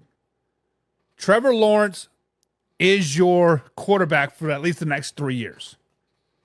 Trevor Lawrence is getting beaten around all season long. The offensive line, healthy or not, they're just not very good. The defense, healthy or not, just not very good. Receiving core, healthy or not, just not very good. Is it a Trevor Lawrence thing? Is it a scheme thing? Is it a outside factor thing? Either way, I think week 12, Trevor Lawrence finds himself on the bench. Whether it's via IR, whether it's via, hey, we're protecting you, or whether it's like, hey, no, you suck, sit your ass on the bench. I think Mac Jones comes in and he takes the helm. He takes the helm and kind of resurrects this team a little bit. He kind of resurrects like, hey, guys, come on. I've been in shitty-ass situations on worse-ass teams. We got a good team. Let's come home. Let's bring in the defending AFC South champions, and let's put up 31 points on them, and let's win this game. And then that's exactly what Mac Jones and the Jacksonville Jaguars do come week 13. Houston Texans don't know what hit them after this week 13 game. Houston Texans like, whoa,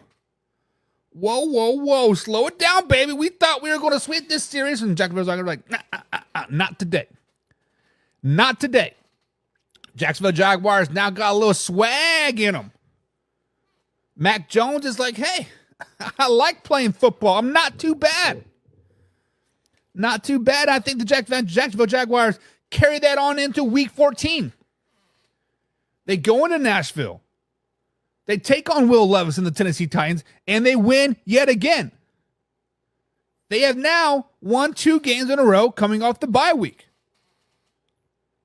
Hell, winners of their last 3. Week 14, New York Jets come down to Florida.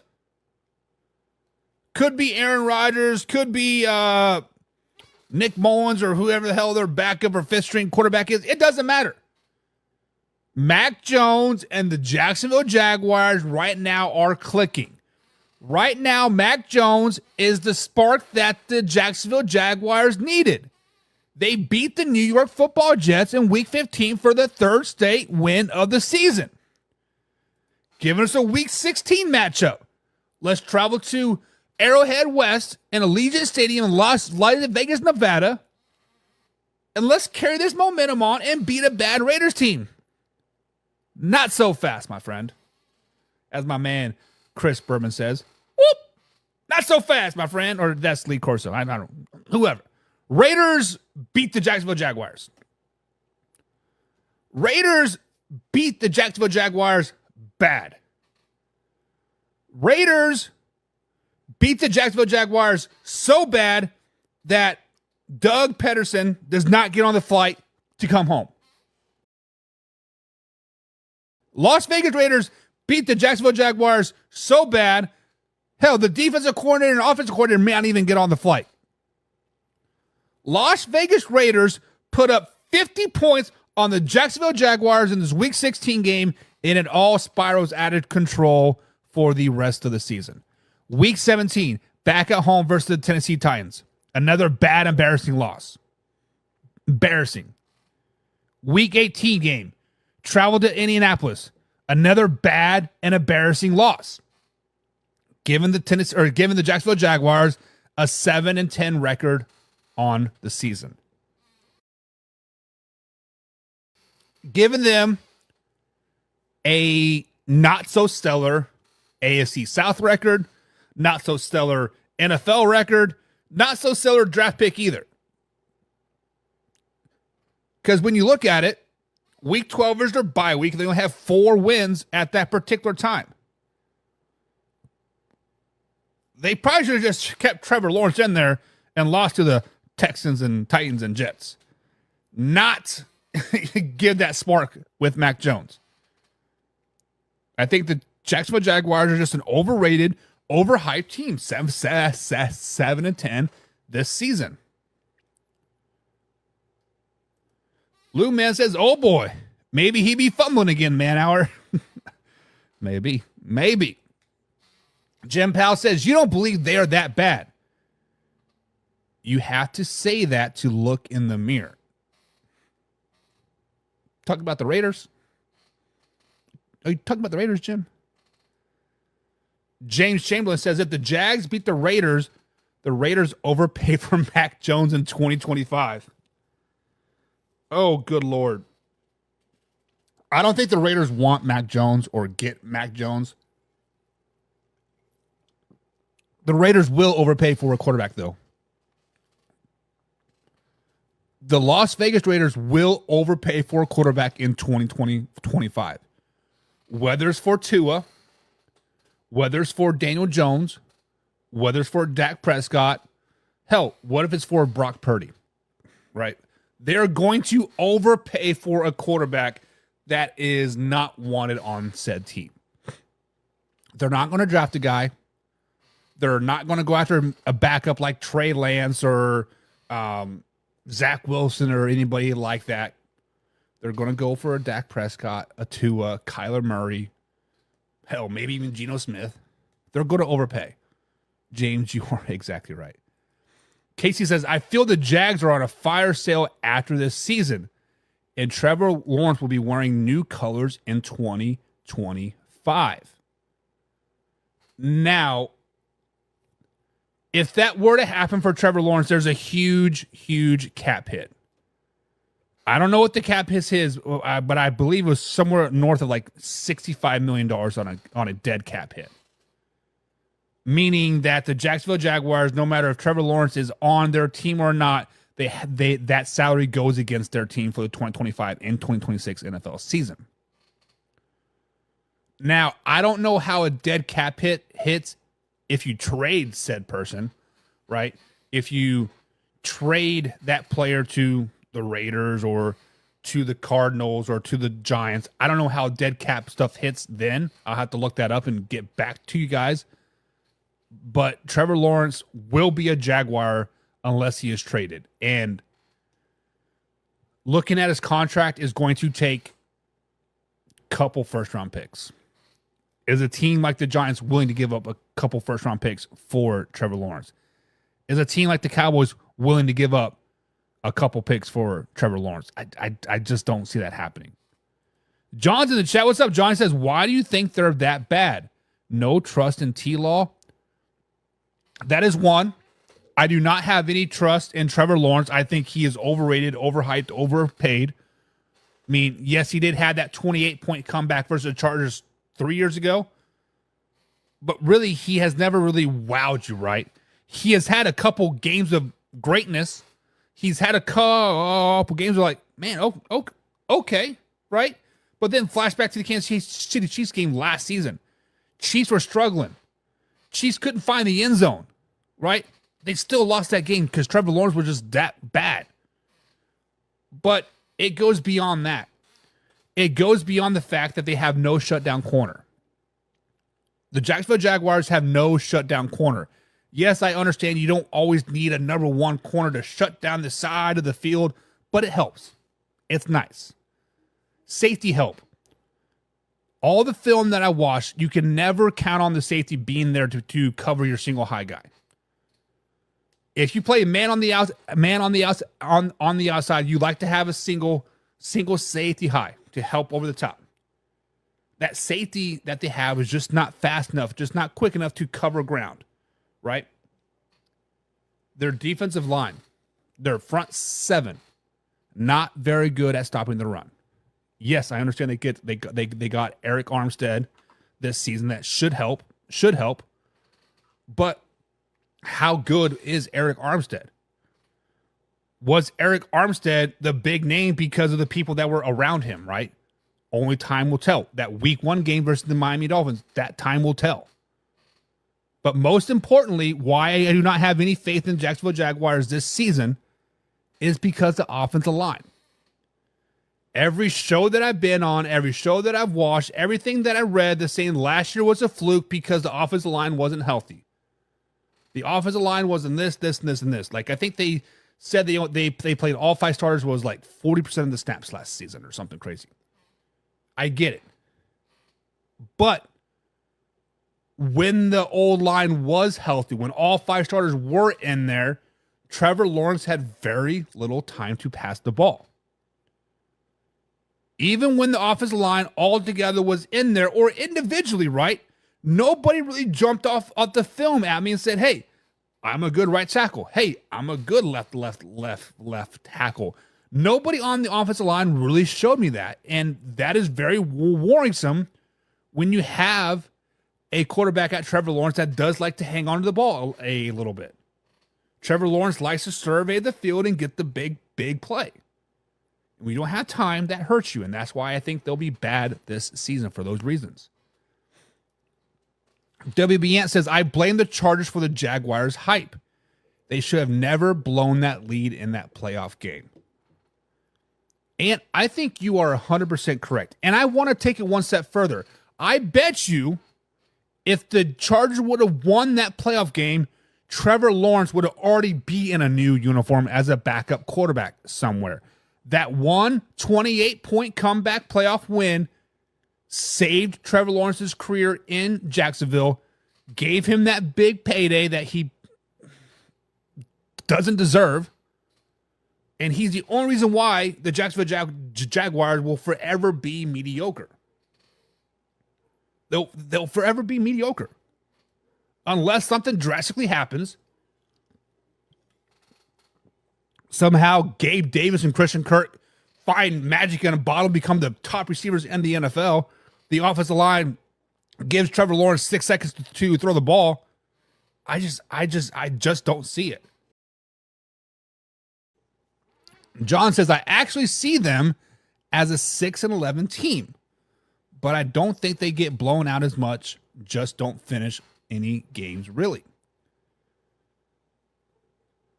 So the one thing that is also bad about the Jacksonville Jaguars, at least last season, is they got out physicaled in many, many games.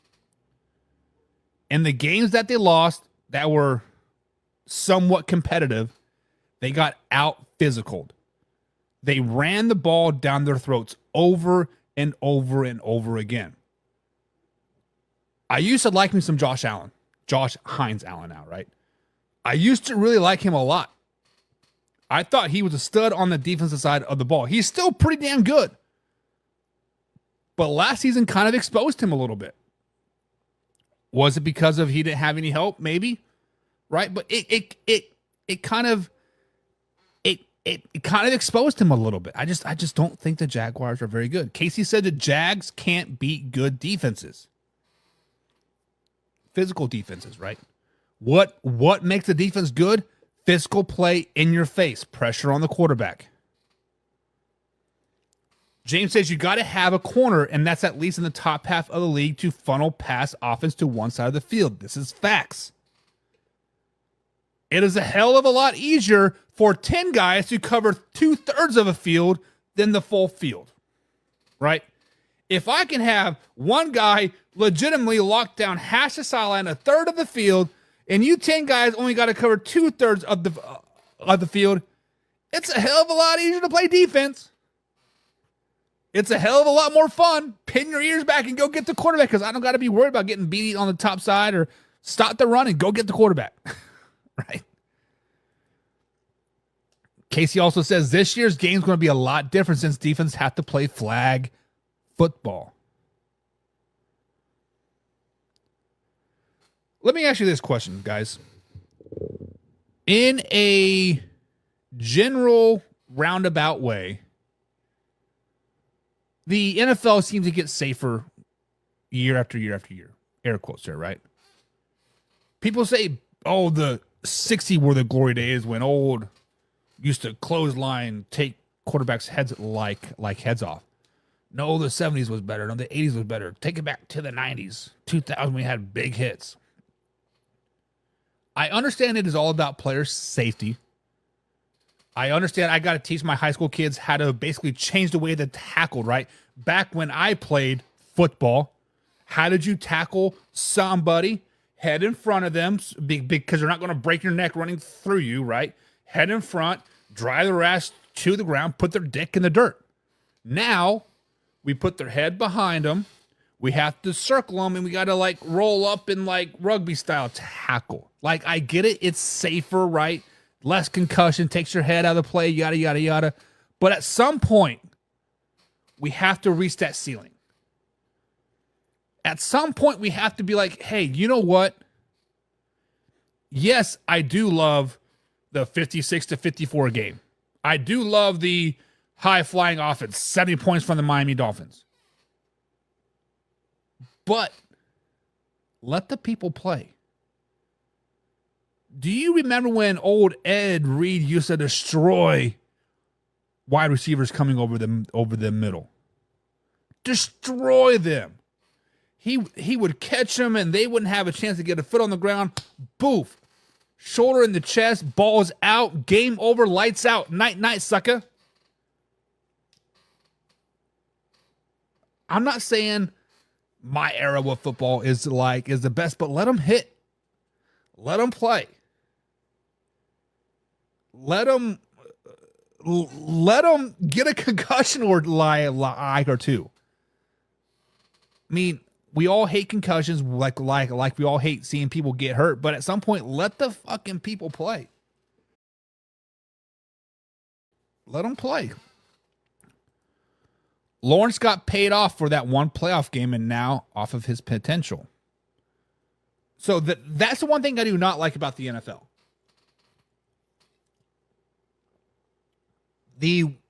Obviously, you get paid off somewhat of your past, but I expect your past to be your bottom line, and I'm paying you for projection for the future, right?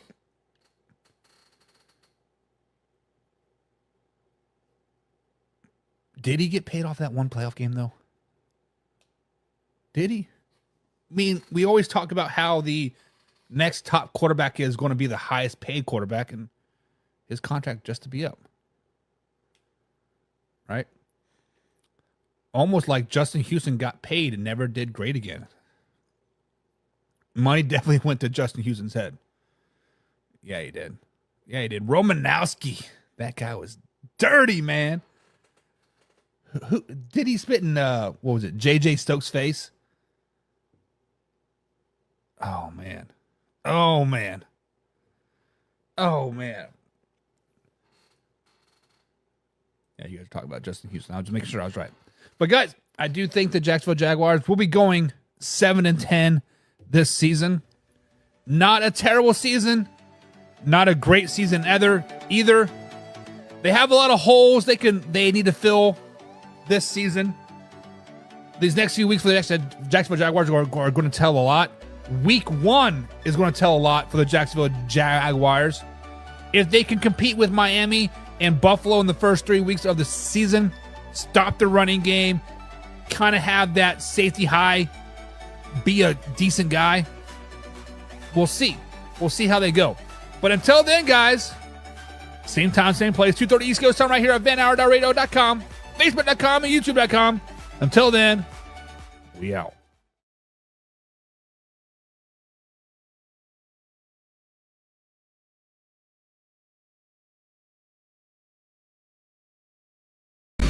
What is good, man, our nation, as we trek through the ways of the wonderful AFC South. We've already talked about the Jacksonville Jaguars. We've already talked about the Tennessee Titans. But today, we are going to talk about the one and the only, the Houston Texans.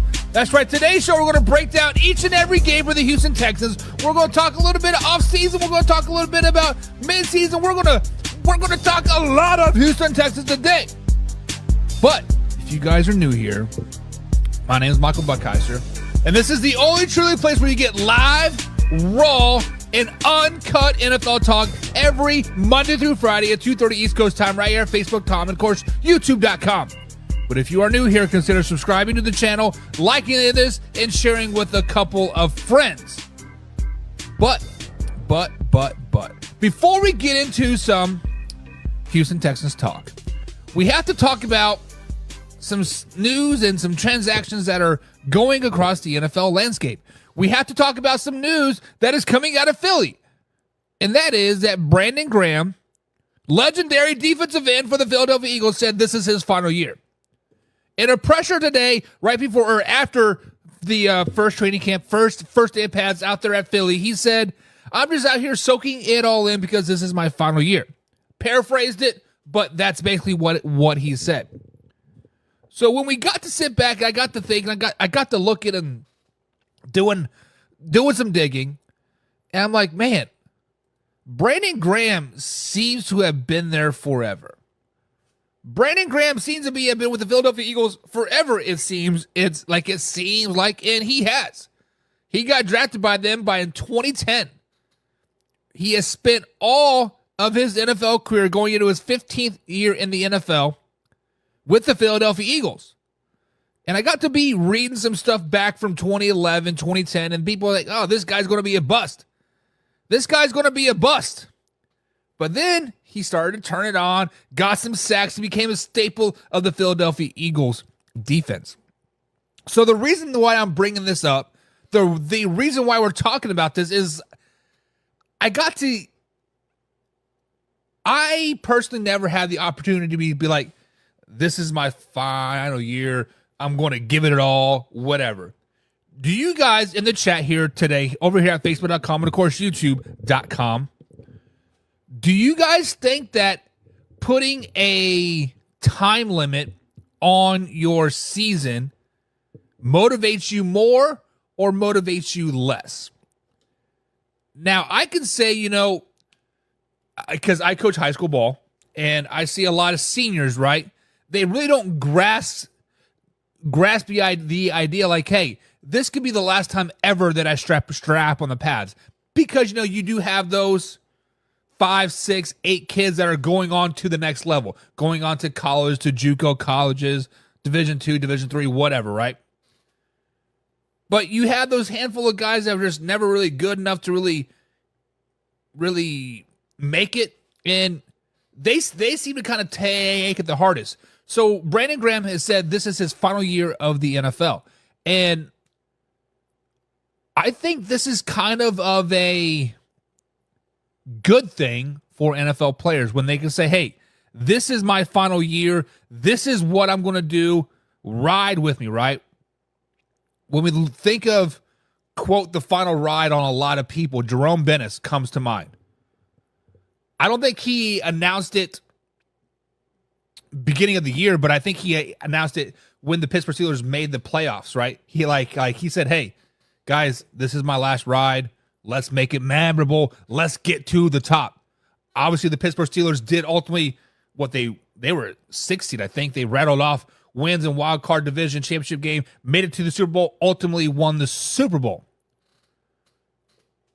So the question's out there. Is it a good thing to put a time limit on the rest of your career? Is it a bad thing to put a time limit on the end of your career? But if you guys are just joining us here, Brandon Graham said this is his final year of the of his NFL career. So hopefully he ends out on tops and comes out healthy. Speaking of final years, Michael Gallup, 6-year wide receiver, many times with the Dallas Cowboys. The last 6 years were with the Dallas Cowboys, but this season he went to the Las Vegas Raiders, said, hey, let's make a run. And Michael Gallup's like, nope. Sorry, Raider fans. I'm done. Sorry, Raider fans. I don't want you guys no more. Michael Gallup has officially announced his retirement today from the NFL, sparring his little brief tenure with the Las Vegas Raiders. Now, I had every anticipation of sitting here dogging the Las Vegas Raiders organization. I had every intention of sitting here saying, hey, Michael Gallup is a top receiver in the NFL. He could have gone to probably 15 or 17 teams in the NFL and been the number one receiver.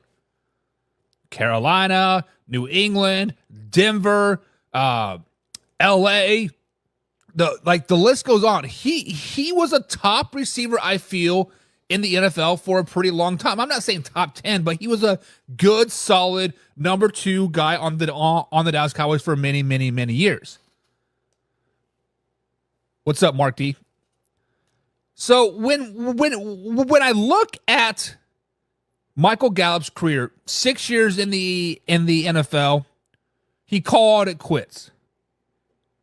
Usually, when players call it quits, it is not because their ability is slacking. It is not because they don't want to play on Sundays. It is not because they don't think that they can still put up the numbers and the production, right? It's usually beyond that, right? The mental preparation between Tuesdays and Saturdays is just tough. The wear and tear on the body, the mental strain, the studying, the consistent traveling across the world, right? The consistency of missing of your family. So I wanted to jump on here and I wanted to dog the Las Vegas Raiders organization for sucking the fun out of life. But Michael Gallup, I have to respect your decision because there have been players out there that have beaten themselves up when their heart really isn't, right? Barry Sanders, right? His final year, he's like, I'm done. Prime of his career, he gone, right? There are many times when players hang on a little too long, and Michael Gallup maybe saved himself from embarrassment, from getting cut from the Las Vegas Raiders because his heart's not in it, because his mindset's not in it. Darren Waller just retired, a few weeks ago, right? Who was the receiver for the Buffalo Bills that retired right before the season started? We're like, what? That's kind of weird. I mean, players do it all the time, so we have to respect the concept. Like, this is the time of year where if your heart, if you have 1 foot out, you might as well just hang it up. Hang it up. Derek's in the chat. What's up, Derek? He says, I think it's a personal decision for him and his family. The travel, the intensity, and the body has to match. I think he's good from the outside looking in. Yes, and I agree, Derek. I think Michael Gallup is a really, really good receiver. But we have to understand there's the mental strain of an NFL season or a season in general. Baseball, football, basketball, soccer. The strain on your body and mindset through any type of season, it is tough. Right now, in my high school, we are going through the dog days of summer. Let's just be honest. We have been at it for about 3 weeks now. We're getting a little banged up. We're getting tired of hitting each other. It's 100 degrees outside. Tensions are getting a little short fused. Fights are starting to break out. But there's just sometimes you just right. But Michael Gallup has officially retired from the NFL. And speaking of retirement, WB Ant is no longer retired. He is back here as the everydayer right here at NFL Talk. Man Hour NFL Talk, guys. So we are live every Monday through Friday, 2:30 East Coast time. Be sure to join us anytime you guys chance. Of course, we got clips. Every 3 hours we upload the clips. We got the forums as well, so go over there and talk your shit if you want to. Speaking of talking shit, Mr. Tyreek Hill. Mr. Tyreek Hill was asked about his 2,000-yard goal from last season. Mr. Tyreek Hill last season said, I'm going to go for 2,000 yards. I'm going to get 2,000 yards and I'm going to break the record. This year, he has a different mindset. This year, he's like, it'll be selfish of me, selfish, that's it, right? Selfish of me to go for 2,000 yards. It'll be selfish of me to be worried about the individual stat. It'll be selfish of me to worry about me, when we have an ultimate big goal, as in winning the championship. Obviously, Tyreek Hill, guys, was very, very close of breaking the 2,000-yard mark last season. I think he ended up with 1,700 yards off the top of my head, but he missed a couple games. If he would have played all 17 games, he would have very easily have broken the record. So for everybody in the chat, simple yes or no question. Does Tyreek Hill, break the 2,000-yard mark this season? And if he does break the 2,000 mark this season, do you have to put an asterisk by it? Do you have to put an asterisk by it because of the 17-game season? Obviously, nobody has ever done that in the NFL. It's been close. A couple 1,900-yard seasons, right? Calvin Johnson, I believe, is the highest one. I should have checked that before I jumped on, but I think Calvin Johnson is the one that holds the record for the most yardage in the season. But does he break the 2,000-yard mark? Let me know. Let me know. But guys, that is enough bantering back and forth about news that's going across the NFL. That is enough bantering about 2,000 yards and retirement and a little bit of this and a little bit of that. It is time to talk about the Houston Texans. That's right, the Houston Texans, guys. Before we move on to 2024, we have to talk about 2023. 2023, the Houston Texans kind of, quote, shocked the world, right? They had a rookie quarterback in C.J. Stroud. They had a rookie head coach in D'Amico Ryans. And the Houston Texans weren't really slated to do anything at all, right? They even started out the season pretty sluggish with losses over to the Ravens and then the Colts. And then they started to rattle off some wins. They started to get hot. Wins over Jacksonville and Pittsburgh, the Saints, wins over the Bucks, Bengals, and Cardinals. And the list just keeps going on. They laddered off a lot of wins. C.J. Stroud looked like a very, very polished professional quarterback. I don't think he threw his first interception until like week 13. And it's not like he was nickel and diming down the field. They were pushing the ball down the field. He had a 300-yard game. He had 250-yard games. Hell, he almost had a 400-yard game versus the Indianapolis Colts. Let's just be honest. The Houston Texans, guys, kind of came out of nowhere and kind of shocked the world. They shocked the world because week 18, the Indianapolis Colts running back dropped a gimme pass for the Colts for the chance to win the game. And ultimately, they won that game, and the Houston Texans finished the season 10-7, getting into the wild card game, playing the mighty, mighty Cleveland Browns in the wild card game, destroying Joe Flacco and the Cleveland Browns, and ultimately losing to the Baltimore Ravens in the divisional round. This offseason, they had a pretty good offseason. Let's just be honest. They added pieces like Joe Mixon. They just picked up Cam Akers. They traded for Stephon Diggs, which is now on a career or on a contract year. They combined his last 3 years of his contract, gave him all the money, said, hey, this is your prove it year, man. Prove it to us. Also picked up Danielle Hunter. Guys, the Houston Texans added all the right pieces this offseason. The Houston Texans got better on the offense by age and experience. The Houston Texans got better in the front office by hiring a coach like D'Amico Ryans, right? The Houston Texans, guys, are arguably in the conversation for AFC Championship, Super Bowl, winning the South. That argument is right there week after week, day after day on many of the platforms that I follow and listen to. But, I got to say it here first. I got to say it here first. The Houston Texans, guys, are going to take a couple of steps back this season. The Houston Texans are not only going to take a couple of steps back this season, they're going to digress, the whole team as a whole. I'm not saying that they're a bad team. I'm not saying that they're not well coached. I'm not saying C.J. Stroud's a bust. I'm not saying Stephon Diggs is a cancer in the locker room. I'm not saying all that. I'm actually saying they got better on every aspect of the ball, but their schedule this season is tough. The Houston Texans arguably have one of the hardest schedules in the 2024 NFL season. They play the Ravens. They play the Chiefs. They play the Titans, right? They play the Buffalo Bills. They play the Miami Dolphins. They have a very, very tough schedule. They have a tough schedule. And we're going to break down each and every game for you guys right here, right now. But first, we got to talk to my man, WBN. He says Odell will get 30 to 40 catches, so I agree he won't reach the 2,000 yards.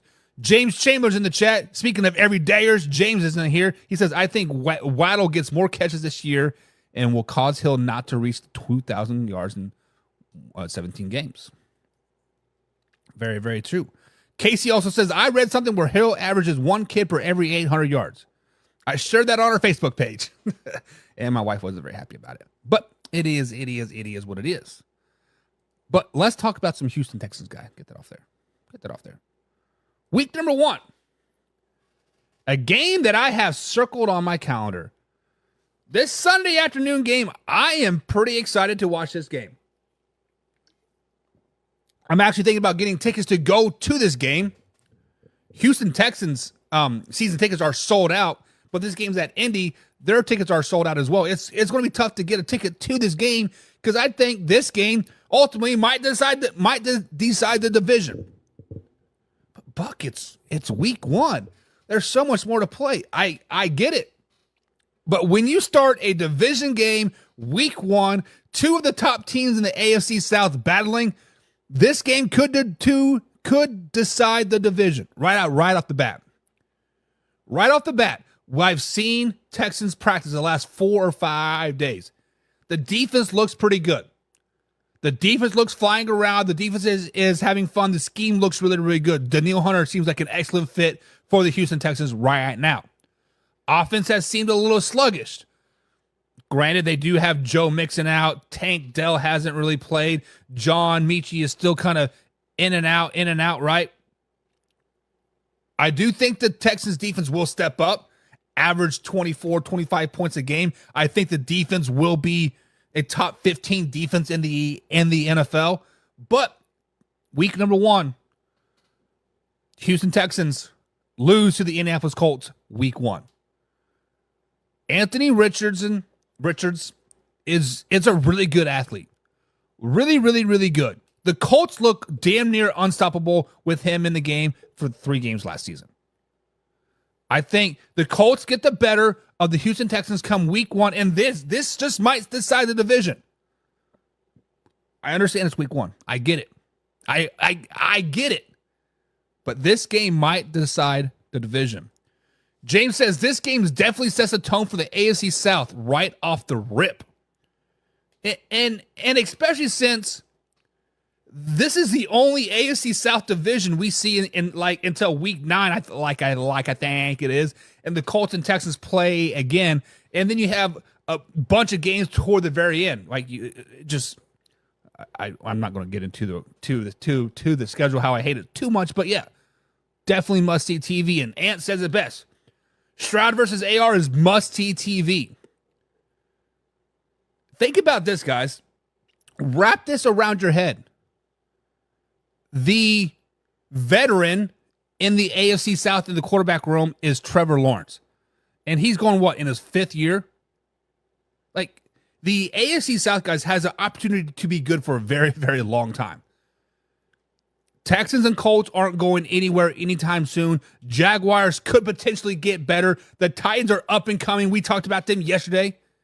They're a 10-win team. The AFC South is really, really, really good, guys. And yes, CJ Stroud and AR is going to be must-see TV for the next 10 years, right? They're going to be good. James says, I like the pick.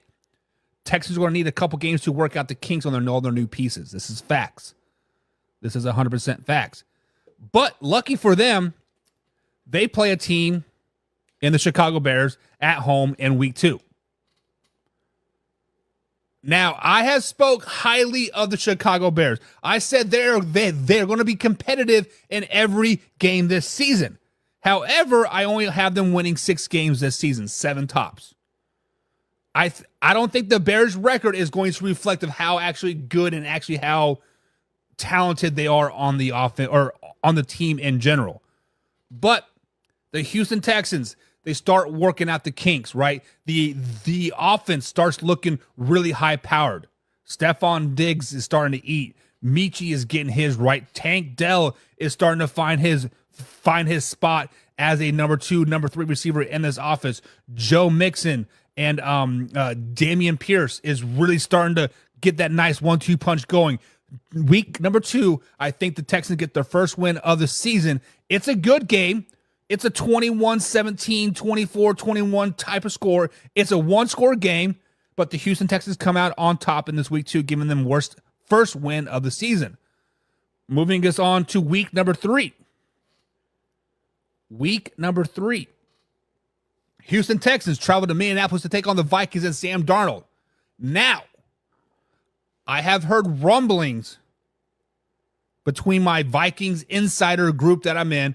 So, guys, I have a lot of insiders credentialed people that go to these practices and inside the locker room. So they hear a lot of things, and I'm not for sure if they can report it or not. But I asked them, hey, how does Sam Darnold look at camp? And they said Sam Darnold looks terrible. They said Sam Darnold acts like he doesn't want to be there. They said J.J. McCarthy's on this cloud 9, and they would not shock them one bit if J.J. McCarthy does take the starting position. Now, if Sam Darnold starts week 3 for the Minnesota Vikings versus the Houston Texans, the Texans are going to walk all over the Minnesota Vikings. Hell, let's just be honest. If J.J. McCarthy starts week 3 for the Minnesota Vikings, the Houston Texans are going to walk all over the Minnesota Vikings. Danielle Hunter wants to get his old team.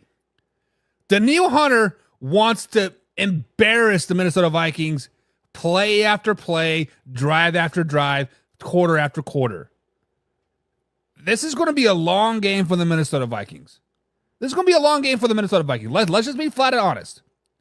It's going to be a long game, and the Houston Texans get their second win of the season, back-to-back wins going into week 4. Now, we talked about week 1, how this could potentially be the deciding factor of the AFC South, the Colts versus the Texans, right? This week 4 game versus the Jacksonville Jaguars, this game is very intriguing to me because when we spoke about the Jaguars a couple of days ago, Monday, right? I told you guys that I don't like them.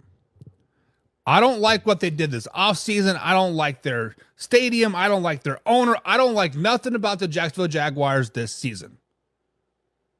But somehow, some way, they always seem to win in Houston. They always seem to kind of come in and spoil a homecoming, spoil a good game for the Houston Texans. The Texans right now are on a 2-game winning streak, obviously over the Vikings and the Bears. Looking like a really good team. Offense is gelling. Stephon Diggs is eating. The whole team is eating. Defense is playing lights out. And it doesn't stop week 4. It doesn't stop week 4. They continue into the drama, into week 4, smacking the Jacksonville Jaguars around, giving them the 3rd win of the season, giving us into week 5. Week 5. Test game. A measuring stick game, as some people like to call it. Buffalo Bills and Josh Allen come into NRG Stadium to take on the Houston Texans and CJ Stroud. Potentially an AFC Championship preview. A potential winner take all. this game could potentially be for the number 1 overall seed in the AFC. Buffalo Bills did trade Stephon Diggs to the Houston Texans this season. Stephon Diggs, I feel, kind of wanted out of Buffalo for a while. Finally got his wish. Stephon Diggs gets his bread in this game. Stephon Diggs earns his $25 million that he's getting paid this season in this game. Stephon Diggs goes off in week 5 for 5 tutties. Stephon Diggs is probably going to be untouched from the from the day this snap starts to the very final whistle. He's going to be untouched, running up and down the field. Give the man the ball in this week 5 game over and over and over again. The Houston Texans not only beat the Buffalo Bills week 5, they dominate the Buffalo Bills week 5. The Buffalo Bills are kind of like acting like the way they played the Dallas Cowboys last season. Anything they could do, they could not do wrong. That's how the Houston Texans will look against the Buffalo Bills week 5. 4-game winning streak at this particular point. Week number 6, riding sky high. Wins off the Jaguars and Buffalo Bills and the Vikings and the Bears back-to-back weeks. Let's travel to Massachusetts. Foxborough, Massachusetts, take on the New England Patriots, Jacoby Brissett.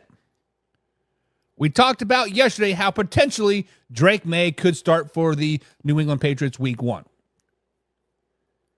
If that were to happen, the New England Patriots have no shot in this game. If Drake May starts for the New England Patriots week 6, give me the Houston Texans plus 50. They're going to run all over the Patriots. But Jacoby Brissett gives a whole new dynamic to the New England Patriots. Jacoby Brissett is the type of player that is not going to wow you by stats. He's not going to lose you a game. He's not going to win you a game. But he's going to be a nice, solid quarterback. He's going to be a nice game-managing quarterback in this game. The Patriots' defense is not bad. Running back's not bad. The rest of the team kind of sucks. And that's exactly where the Houston Texans win this game. Their front 4 wins this game for them in this week 6 game, giving them a 5-game winning streak. Danielle Hunter could get a couple sacks in this game. Danielle Hunter is a type of player that doesn't wow you with stats either, right? You know, he is like he doesn't make a lot of huge plays, but when you look at him at the end of the day, you're like, damn, this guy had 12 tackles, 2 sacks. I don't really remember any of that. But right now, I got the Houston Texans on a 5-game winning streak. They go into Foxborough and they beat the New England Patriots. And right now, like my man says, it's Houston all day, baby. It's Houston all day, baby. But slow it down. Pump the brakes. Add it up. Simmer plus down plus now equals simmer down now. And that's what the Houston Texans fan base needs to do right now. Yes, I do understand the Houston Texans right now are 5-1. Yes, I do understand right now the Houston Texans look unstoppable. Yes, I understand right now that defense can't. Nobody can move the ball on the defense right now. I get it. But Jordan Love and the Green Bay Packers are a different breed this season. Jordan Love is going to be the highest paid quarterback in the NFL in the next few days.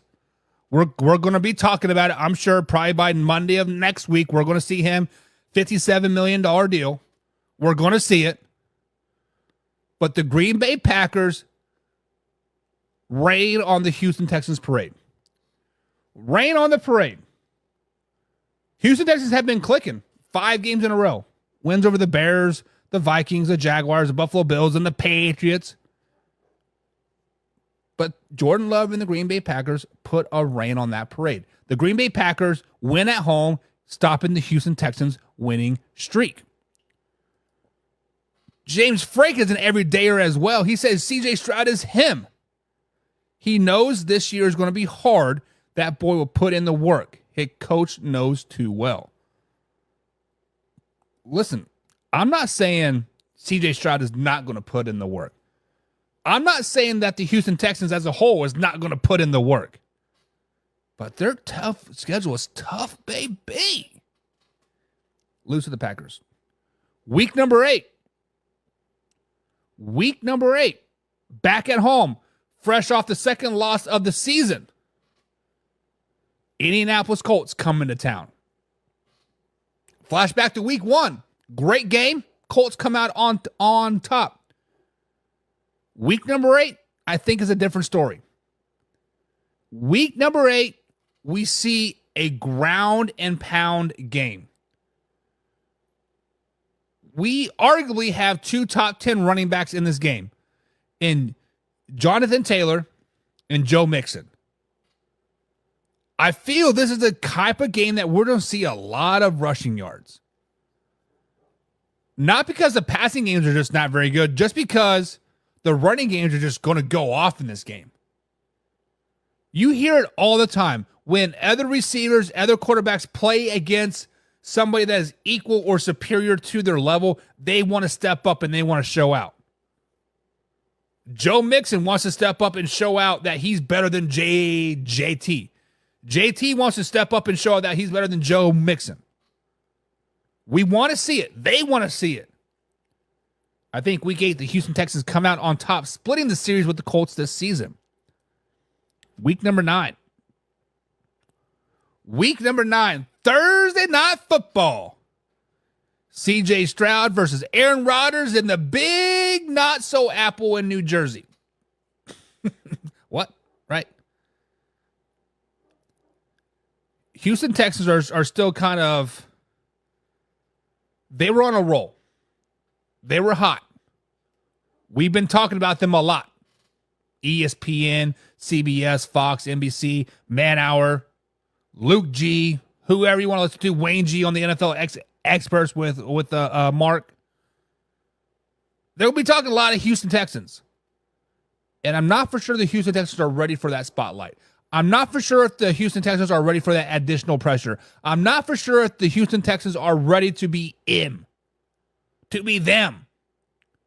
Week number 9, Thursday Night Football shows it. They go into MetLife Stadium in New Jersey, and they shit the bed versus the Jets. They shit the bed versus the Jets. They just kind of just forget to show up. Whether they're tired, whether they're kind of maybe overlooking the Jets. For some reason, I just think they forget to show up in this game, and the Jets give them their 3rd loss on the season. Then week number 10 rolls around. Fresh off of a mini bye week. The Detroit Lions are probably fresh off with loss as well, if not 2 in a row at this particular point. Many people are probably hyping this game up as a potential Super Bowl matchup. Many people are hyping this game up as, hey, the winner of this game wins the Super Bowl. What I got to say to that? Slow it down, baby. Slow it down. Pump those brakes. But this is the keys to the ignition. Hot and fresh out the kitchen. If you know, you know. If you know, you know. But the Houston Texans bounce back off of an embarrassing loss to the New York Jets, and they beat the Detroit Lions. CJ Stroud steps up, and all of a sudden we're talking to him about MVP. All of a sudden we are talking about comeback player. Every award is coming to the Houston Texans after they beat the Detroit Lions in this Week 10 game. Because they look that dominant. They look that good. A mini bye week is what the team needed, right? To kind of get right. They got a week, 14 bye? It's tough. It's hard out here for a pimp. Houston Texans beat the Detroit Lions. James says, nope. Detroit Lions win. Flashback to the Jets game. WB Ant says, if the Rodgers isn't playing, Texans wins. But if Rodgers is playing, look out, baby. Look out. But I do think the Houston Texans bounce back from the Jets win and beat the Detroit Lions. And then we got the Battle of the Lone Star State. On Monday Night Football, you have the Houston Texans traveling to the Dallas Cowboys, America's team, to take on Dak Prescott and the Dallas Cowboys. This game, going to be a lot of eyes on it, right? Going to be a lot of eyes on this particular game. Dallas Cowboys always start the first half of the season super hot. Houston Texans were super hot at some point. They kind of simmered down right now, but they're kind of back up on the train up, right? Kind of back up on the train up. My man Jim Powell is in the chat. Pigskin pundit himself says CJ Stroud is him. Is he though? Because the Dallas Cowboys are going to smack the little boys of the big state of Texas, the big country of Texas, as they like to say. And the Dallas Cowboys walk all over the Houston Texans on Monday Night Football. Travion Diggs, a couple pick sixes. Sorry, CJ Stroud. It's time for you to get your initiation. Diggs takes you to the pick six. Zeke Elliott. We're going to see flashes of old Zeke Elliott. He wants to show up and show Joe Mixon, hey, I'm still him, brother. Dak Prescott, top 3 quarterback in the NFL himself, shows it why in this game. Going to put up those stats yards, 400 patties, 400 passing yards, three or four tutties. Zeke finds the end zone. Houston Texans are like, I don't know what to do with my hands. Jim Powell says CJ smokes Dak's replacement.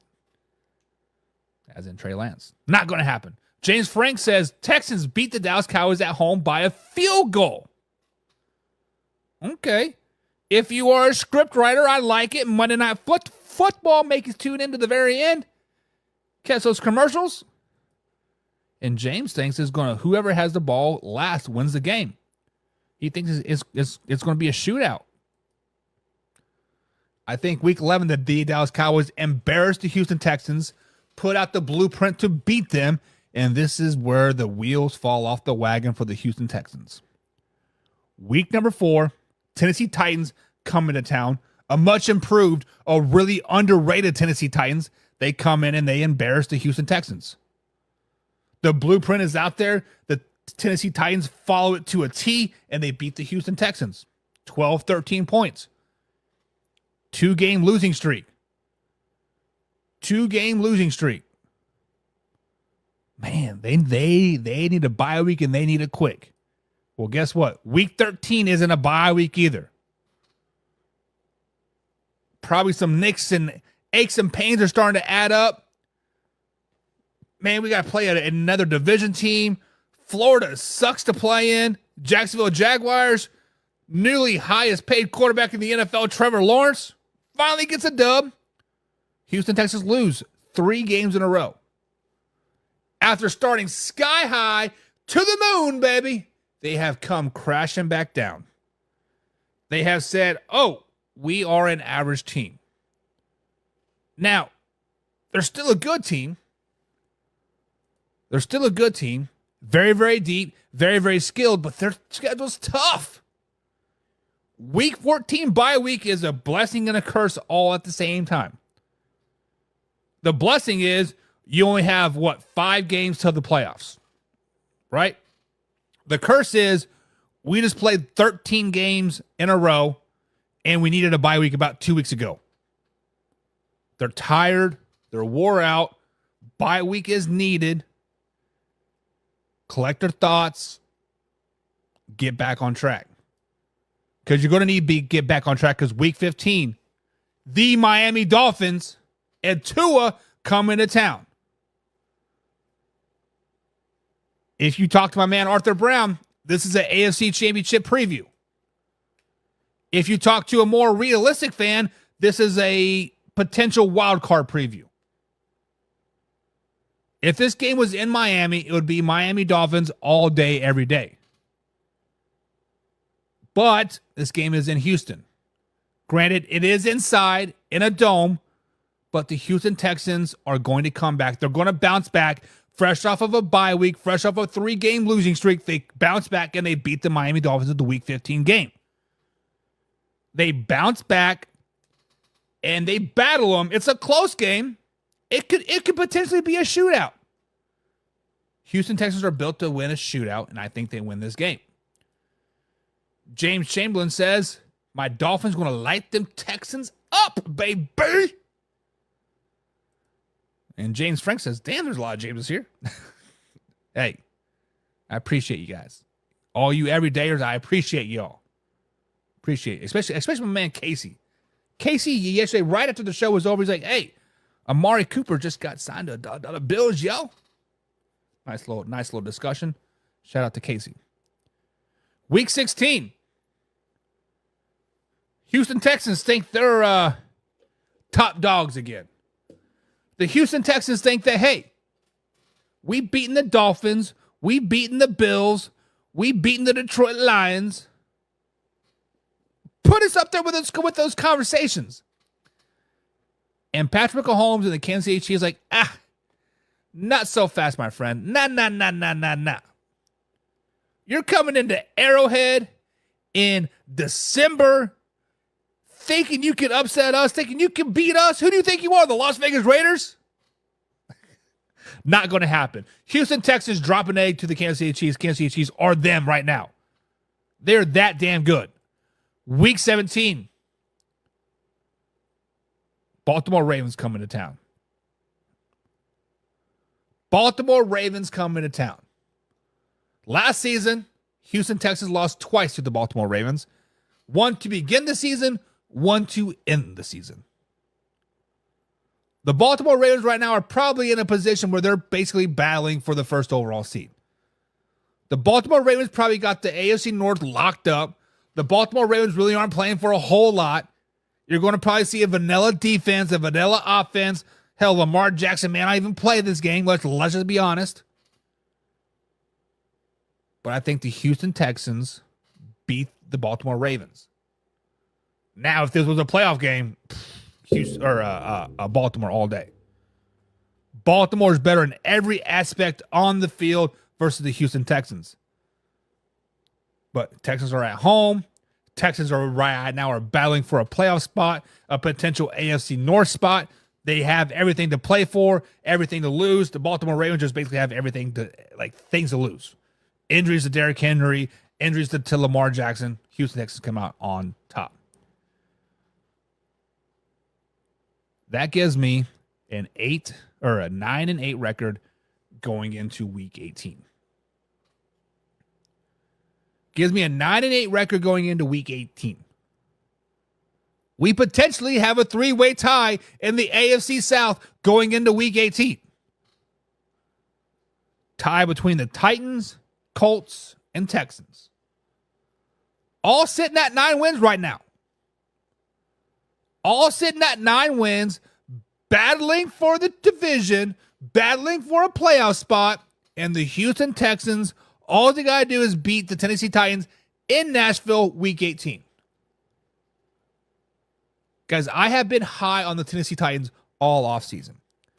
I like the coaching changes. I like the naming Will Levis the starting quarterback. I like their adding Snead there. I like the addition of Calvin Ridley. Houston Texans also did really well this offseason. Stephon Diggs, Daniil Hunter, Joe Mixon. Also added a linebacker. Can't think of his name right now. But I think the Tennessee Titans ultimately sweep. That's right. Sweep the Houston Texans in this division, giving the Houston Texans a week 18 loss for a total record of 9-8. I think the Houston Texans take a couple steps back this season, not because they're a worse team, because their schedule sucks. Look at their schedule, guys, especially the back half of it. After the bye week, Dolphins, Chiefs, Ravens, Titans. Is there any harder stretch of the NFL right now than those last 4 games of the season? Besides, I guess Steelers got a pretty tough schedule the last half. But When you get a first place division, when you're not ready for, you get a schedule like this. You get a schedule that is tough. So I think the Houston Texans dropped from 10 wins last season down to 9 wins, ultimately giving them a 9-8 record on the season. Let me know what you guys think. Am I spot on? Am I wrong? Am I 100% right? Let me know. Let me know in the comments. I'll post it on facebook.com/man hour. As soon as the show is over, we can have a discussion about it. But let me get to some of these comments that I missed. James Frank says, I don't like the contract, but at least he's playing in the land another year. Talking about Amari Cooper. Basically so I looked into Amari Cooper's contract. Thanks to Casey, I had no idea it was happening until after the show. I read about it. Basically, what is happening is he got a $5 million raise, right? Or a opportunity to make $5 extra million this season with incentives, right? Catches, yards, etc. But that $20 million he is owed is now all guaranteed money. So instead of all being, I think it was like a $10 million base that like he had, that $20 million is now guaranteed money. He got a dollar bills, y'all, with an opportunity to make $5 extra million a season. Still a unrestricted free agent at the end of the season. So, like it or hate it, basically he got a $5 million raise, and that's about it. So we'll see what happens for Amari Cooper and the Cleveland Browns at the end of the 2024 NFL season. See if he signs another big deal, maybe a couple prove-it-year deals. I mean, he's got to be getting older, right? I think he still has some left in the tank. Probably not a number one guy by any stretch of the imagination, but still got some left in him. James says, where's Cleveland getting all this money for guaranteed contracts? So that's the great thing about having a great financial advisor, right, James? So a lot of Deshaun Watson's money was signing bonus up front, right? A lot of it was like first year, hey, here's $180 million guaranteed money signing bonus. If I remember correctly, Deshaun Watson falls off the books at the end of this season. So basically, he's in a roundabout way playing for free. Yes, he has all that guaranteed money that he got paid, but now he's just paying for free, basically, and it's not against the salary cap. So a smart general manager or whoever makes the contracts, right, they are starting to learn to make these into guaranteed contracts, i.e. signing bonuses or backloaded contracts, right? When we look at Patrick Mahomes, when he signed that 10-year, $500 million deal, right? Sounds like a lot of money, right? Sounds like, man, they're going to break the bank. But the first 3 or 4 years of that contract, he was making still only like $12 million a season. I say only. He was making very much less of his $50 million that averaged out. A lot of Patrick Mahomes' contract is backloaded. So years 7, 8, or it'd be 8, 9, 10, that's when he was really going to make a lot of his money. But as you see now, the Chiefs are still kind of just kicking the can down the road. They extended him for an extra 2 years or whatever it was. So that big cap hit kind of got kicked down the road a little bit.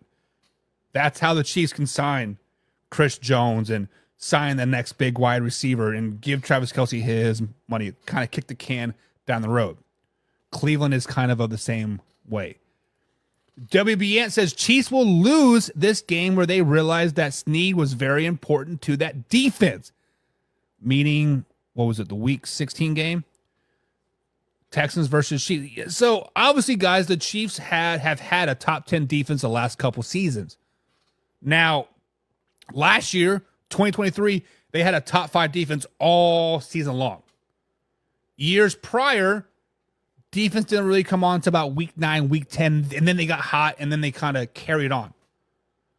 Jarius Snead was a very big part of the Kansas City Chiefs defense last season, or the last 3 seasons, actually. But the Kansas City Chiefs have drafted very, very well, Ant. The Kansas City Chiefs have really built depth on their team very, very well. Just like when we lost Tyreek Hill a couple years ago.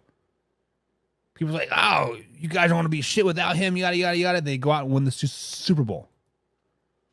Addition by subtraction for the Kansas City Chiefs is a very, very good thing. Josh Williams and Trent McDuffie are really going to have to step up this season for the Kansas City Chiefs. Really going to have to step up. But secondary is a big question mark. I'm not going to try to front. I'm not going to try to front. It is a very, very big question. He also says the Titans wide receiver core is very underrated. D-Hop, Ridley, and Boyd. Let's not forget about Burks as well, right? The Tennessee Titans, guys, once they added Ridley and added Tony Pollard and L'Jarius Sneed to that team, they got a hell of a lot better. Hell of a lot better. Also naming a quarterback like Will Levis, bringing in a offensive-minded head coach and Brian Callahan, getting out pretty much everything old, right? Derrick Henry, yes, we loved you in Tennessee, but it's time for a new regime. We're no longer going to be a pound it down your throat type of team.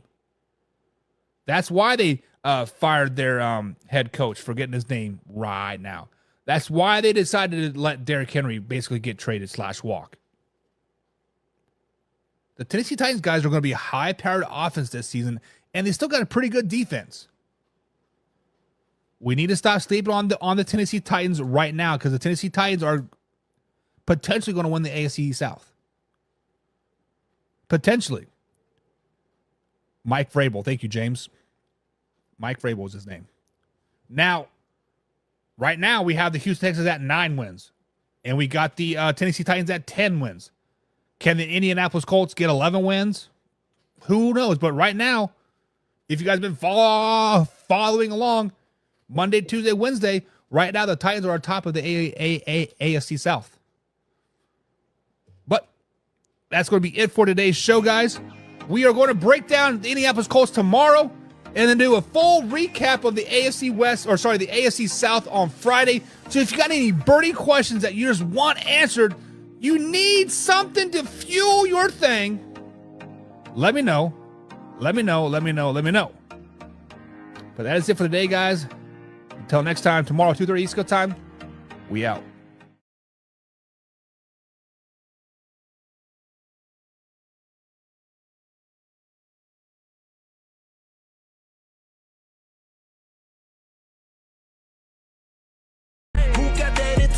Let's go.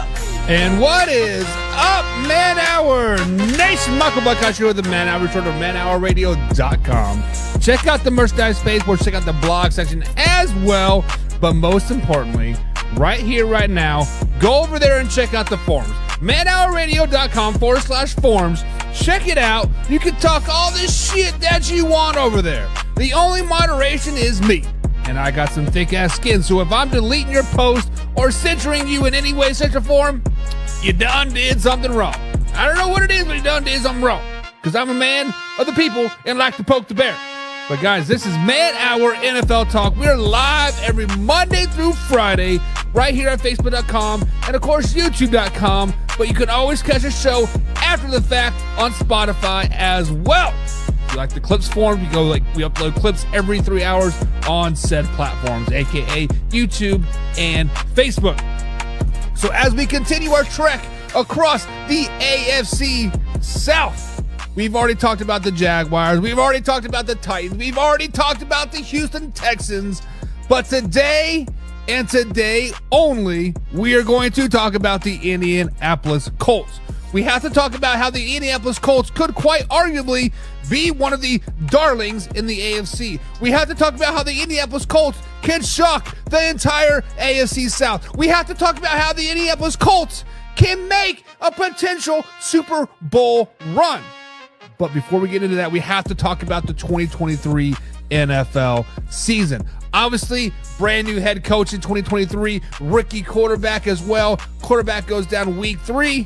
Tough loss. He's out for the season. Insert Gardner Minshew Injuries pretty much plagued the Colts all season long, but they had an opportunity. They had an opportunity to make the playoffs at 8-8 they were sitting at 9-8 going into week 18. All they had to do was beat the Houston Texans. All they had to do was catch a pass, walk it in the end zone, and they dropped it. They dropped it and ultimately missed the playoffs with the 9-8 record. Obviously, Garner Minshew is no longer on the team. Anthony Richardson is back, should be fully healthy 100% come week 1. Insert a little bit of Joe Flacco as some security blanket as the background or as a backup, a little bit of insurance just in case, and that veteran leadership as well. But this season, guys, there's a lot of turmoil around the Indianapolis Colts. There's a lot of what ifs with the Indianapolis Colts. There's a lot of they got an easy schedule, but also health concerns as well with the Indianapolis Colts, and that has been their MO for the last several seasons. Before we start breaking them down, before we start talking about the Indianapolis Colts, we got to welcome my man Mark D in the chat. It says, what up, Buck? Mark D has quickly become an everydayer over here at Man Hour NFL Talk. Welcome to the show, Mark. Hope you have a great old time, and we're going to talk about the Indianapolis Colts all day today. Also got my man James Franken here, another top fan, and another everydayer. It says, Flacco around and find out, baby. I like that. That is going to go on a shirt. Flacco around and find out. Merch is going to be launched on the website tomorrow. I'm going to make it as soon as the show's over. James, you get all the credit in the world. I'm going to flat out be honest. I'm going to steal it from you, but I'm going to give you some credit. We'll give you 10%. 10% of all the profits made off of those t-shirts, James, goes directly to you. Oh, he said he already got it? What? There's already a shirt made? Well, some gun. I guess that's out the window. I guess that is out the window. But today, guys, I just want to be very transparent. We are going to have a short show today, a shorter show, maybe about half hour, 25 minutes. My little man gets off the bus for the first day of school, and I want to be out there to greet him when he does get home here about 3 o'clock here on the East Coast time. So we'll be talking about a lot of Indianapolis Colts right here. And topic number 1 for the Indianapolis Colts is when I was looking at the Colts from last season, obviously injuries plagued the Indianapolis Colts a lot last season. They could have been a really good AFC South champion, playoff winner too, but injuries plagued them a lot. One of the biggest injuries that I think that the Indianapolis Colts had last season was Braden Smith. Braden Smith is their right guard. Braden Smith, guys, has not allowed a sack in 2 seasons. Let me repeat that for you one more time for the people in the back. Braden Smith has not allowed a sack for the Indianapolis Colts in 2 seasons.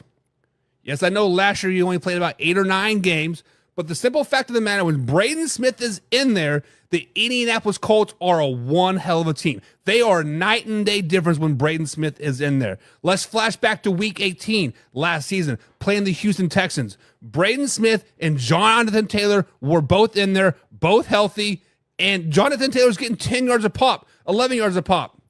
It was boom, boom, boom, boom, boom all game long. Braden Smith ultimately goes out, and I think it's the late third quarter, early fourth quarter is when his injuries finally succumbed to him for the season. He just couldn't fight through it. Jonathan Taylor, all of a sudden, 2 yards a carry, 3 yards a carry. So you go from 10 yards a carry to 3 yards a carry in the same game just when Braden Smith goes down.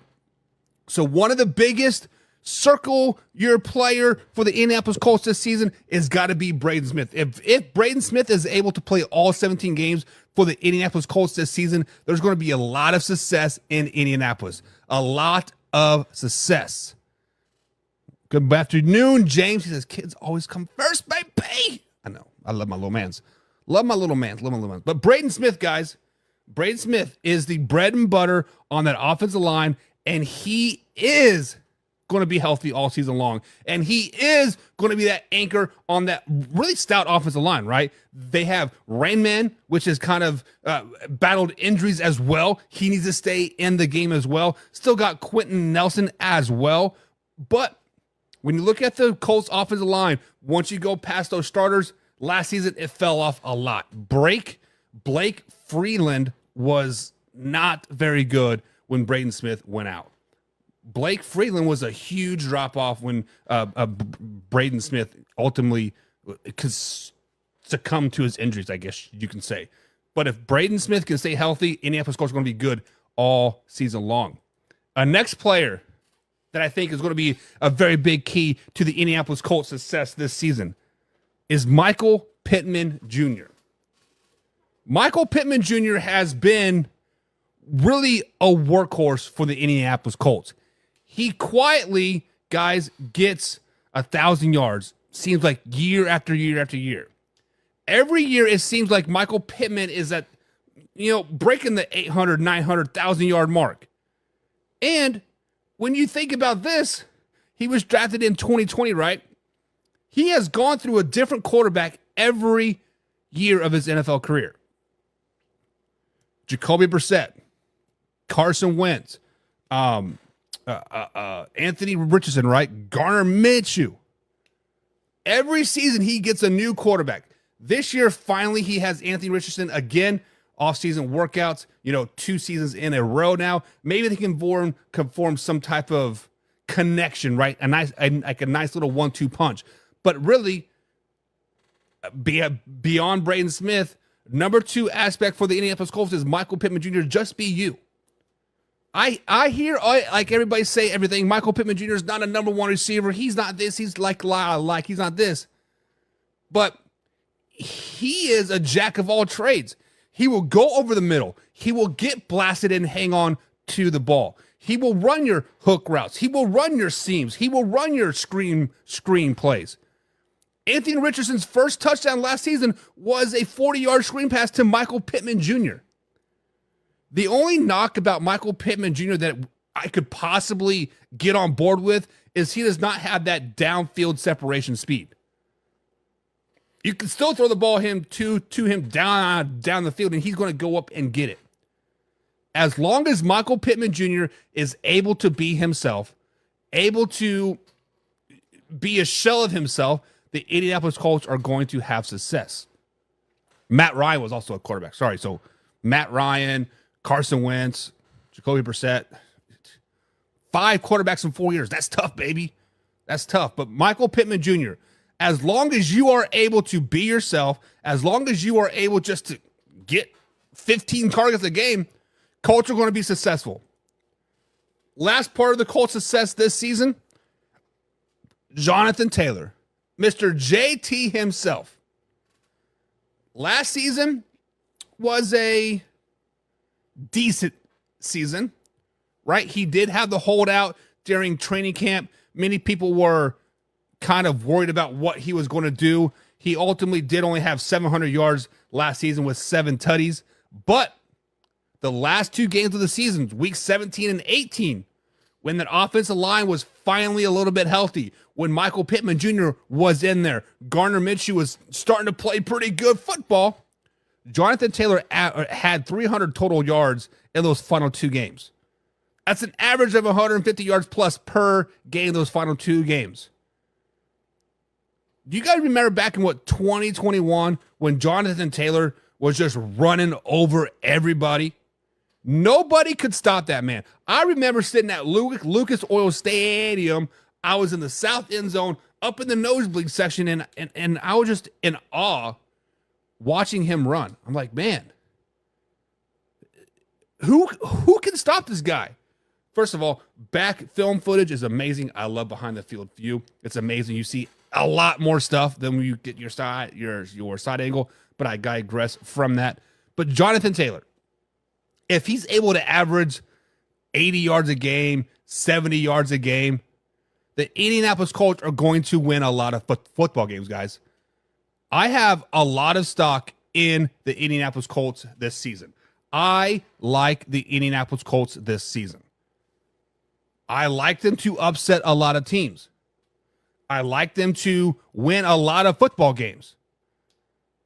For some reason, my overlays did not transfer over from my email, but let me pop up the schedule for you guys. Let me pop up these games, and I have the Indianapolis Colts ultimately going 10-7. I have the Indianapolis Colts going 10-7 this season with wins over the Texans week 1, Bears week 3, Steelers week 4. We got the Titans, what's that, week 6, Dolphins week 7. That's actually the first loss of the season for the Miami Dolphins. That's a huge win for them.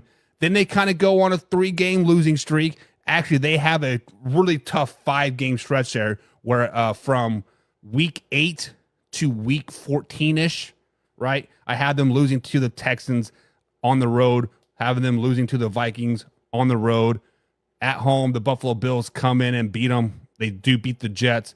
They go to the Lions come into town. They beat the Lions. That is a tough 5-game stretch there for the Colts this season. If they could win out of those 5 games that I just named there, if they could win 2 of those games and get at 11-6, the Indianapolis Colts could really win the AFC South.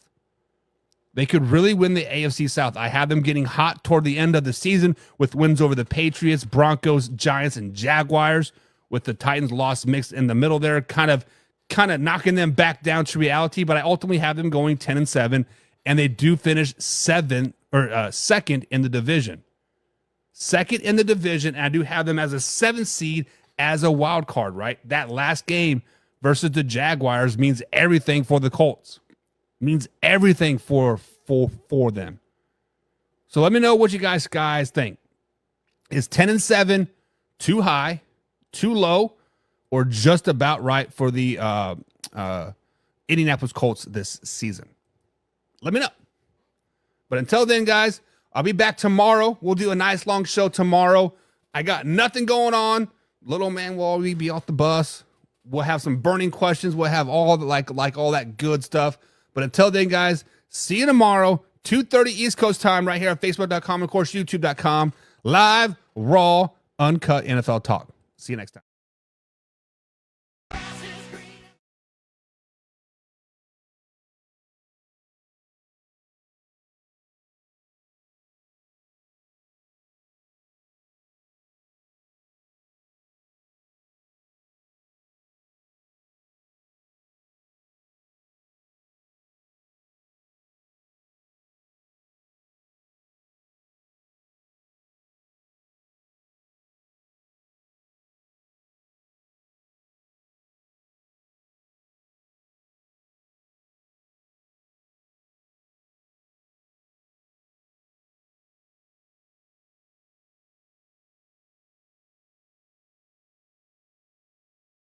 Your reaction. What is up, Man Hour Nation? We are all in. Hang on, I got it. Sorry about that. I forgot to push pause. But guys, we are all in. We are all in, says Jerry Jones. We are all in. And he said, we're all in. I'm Patrick Mahomes, and we're all in again. Now, I'm a Cowboys fan. I ain't going front. I like me some Dallas Cowboys. I actually have a Dallas Cowboys football right there. Right. See right there? Yep. I got me a Micah Parsons jersey. I got me a Dak Prescott jersey. I grew up a Dallas Cowboys fan because my uncle was a Cowboys fan. I want to be just like my uncle. I thought my uncle was the coolest thing in the world.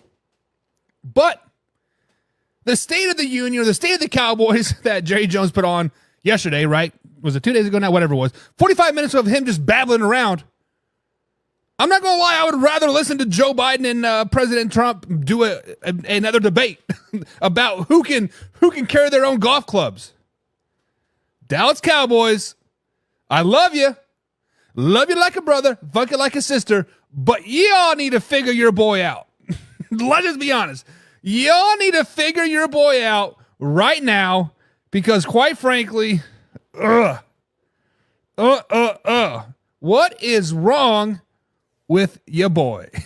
Mike's thoughts. Alrighty, guys. So this is AFC South Friday edition, recap edition. We got some burning questions that need to be answered out there. We covered all 4 teams. We've covered all, 36 plus another 18 games. Plus, Colts was a little different.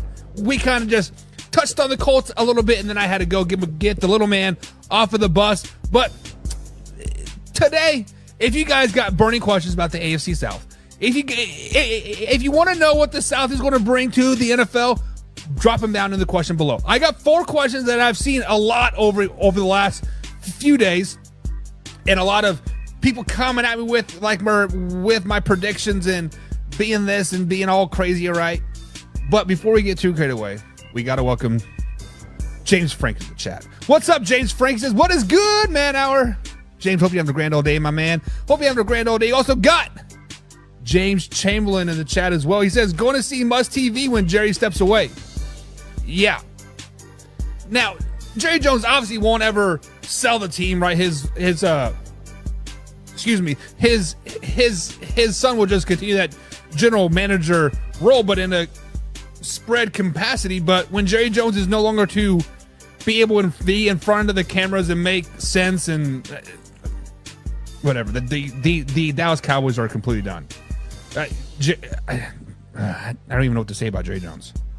It is tough. It is tough. But guys, enough about Dallas Cowboys. Enough about Jerry Jones. Let's talk a little bit about the AFC South. John's in the chat as well. What's up, John? The AFC South, guys.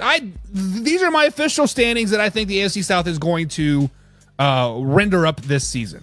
I do have the Titans winning the division at 10-7, 4-2 in the division. Colts coming in second, tied for first place, but tiebreakers and all this other stuff. 10-7, 3-3 in the division. The Houston Texans come back in third place at 9-8, 2-4 in the division, including a sweep by the Tennessee Titans. And then the Jaguars coming in last place at 7-10 with a 3-3 conference record. Now, I fat fingered it yesterday, and for some reason I put Titans at 10-8, whatever. I'm sorry about that. I messed up. They are 10-7. They're 10-7. Have them 10 wins, 7 losses this season. Before we get too carried away, guys, what do you guys think about these standings right here? Do you agree with them? Do you disagree with them? I can tell you right now off the bat, a lot of people disagree with them. A lot of people do not like the Texans sitting at third. A lot of people do not think the Texans are going to be not winning that division again. A lot of people think that the Texans are the mans, the myth, the legends, right? And so that is one of the first burning questions that we have here right off the bat. Are the Texans going to repeat in the South? Do the Texans have a chance to repeat in the South? I mean, clearly they have a chance, right? Clearly they have a chance to repeat. They got better this offseason. Let's just be honest. They got better this offseason. They added Stephon Diggs, a great wide receiver. How he's going to fit into that young core, to be determined, right? They picked up Joe Mixon and Cam Akers, adding depth to that running back room. Another year with DeMeco Ryans. I'm sorry. Another year under the belt with C.J. Stroud, picked up Danielle Hunter. They got better. They weren't sleeping in the offseason like the Dallas Cowboys. They were out there pounding the streets, getting better, and actually working hard. The reason that I think they will not repeat as AFC South champions is because last season they wouldn't have won the division if Trey Sermon would have caught that pass for the Indianapolis Colts to basically seal the game. Very last play of the game, wide open, hit him in his hands. He turned, made a step, and just dropped the pass. Ridiculous, right? The Colts would have won the division, went to the playoffs, won the South. Ultimately, the Texans did do it. Now, when I say that the Texans will not repeat, it's not because they're a bad team. I want to put that emphasis out there. I believe in a speech class long ago, we said we had to say something 3 times for you to catch on to it. So let me tell you for you 3 times in a row here. Texans are not that bad. Texans are not that bad. The Texans are not that bad.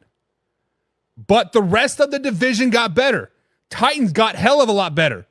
Arguably the best receiving core in the South, if not the NFL. The Indianapolis Colts, if healthy, Going to be pretty unstoppable. Keyword there, if healthy. That's topic number 2 coming up. But the Houston Texans, guys, not only did the rest of the division get better, their schedule sucks. Let's just be honest. They got a hard-ass schedule. Week number 1, they're at Indianapolis. I believe it was Ant that said CJ Stroud and AR is going to be must-see TV for many, many years to come. Exactly right. Must-see TV week 1 on the road. Then you play the Chicago Bears. Then you play a Vikings team that could shock some people. And then you play the Buffalo Bills, a good Buffalo Bills team, a great Packers team, a great Colts team, a Jets team that's totally up in the air. They could be really good or really bad depending on Aaron Rodgers' health, right? Then you play the Detroit Lions, the Dallas Cowboys, the Kansas City Chiefs, and then the Ravens. Those are all potential losses in this season. Most of them I have as losses. So that is why the Texans will not repeat in the South, is not because they're not a good team. They are a good team. They could potentially be a great team, but their schedule is tough. It is a tough schedule, baby. Damn. John says, I agree, but I think the Jaguars will lose a few more. The Jaguars are a tough cookie to crack, right? When we talk about the Jacksonville Jaguars here, I think it's topic number 3 that I have, segment 3. They are honestly a tough cookie to crack. I don't like the Jaguars at all. 7 wins, I was like, I honestly think they're probably a 4 or 5 win team. They picked off a couple of Ravens, Darby to add to that secondary, right? They picked up Gabe Davis. The Jaguars are just a tough cookie to really understand. But they probably do get a few more losses. Ant says, I disagree. He says, slow it down, baby. Slow it down, baby. The Titans are not winning that division. Let me pop those games back up for you. Ant says the Titans are not winning the division. If it's not the Titans, Ant, then who is it? I mean, obviously the Texans have a really good opportunity. 9 wins, and first place is at 10 wins, right? They beat the Titans one time this season. That could move them from 3rd place to first place. The AFC South might be the best division in football. I know we're talking very, very high. What was that? Get off there. My watch is talking to me. I know we're talking very, very high of the AFC North, which we'll be breaking down next week, Ant. But the AFC South is so slept on that if you overlook them, they're going to come up and bite you in the ass. Whether it's the Jaguars, whether it's the Colts, Titans, and Texans. Stop sleeping on the AFC South, guys. They are a freaking good division. Good division. John says, I do have the Titans and Colts switched up, though. I think the Colts win the division. And, John, I do have to agree with you. When I first started to kind of break down the schedule in my mind, I'm like, yes, the Colts are going to win the division. But then I went to my V2 playoff predictor here, and I started picking the wins and the losses, and the tiebreaker went to the Tennessee Titans. Now, just like the Titans, right? Or the Texans even. 1 win here, 1 loss here could move them from 1st place to 4th place. The AFC South is really, really, really tight. So to tell me that the Colts could win the division, absolutely. I would be on board with that 100%. To tell me that the Texans are going to win the division, 100%. I agree with that. The Jaguars win the division, 100%. I agree with that. Anybody in this division can win. Can win. 1 win here, 1 loss there, shakes everything up. Shakes everything up. But I do not think that the Texans will ultimately repeat this season because they do got a lot of light on them. They got a lot of pressure on them. CJ Stroud, sophomore slump, right? Is he going to perform again like the way he did before? Is he going to be able to,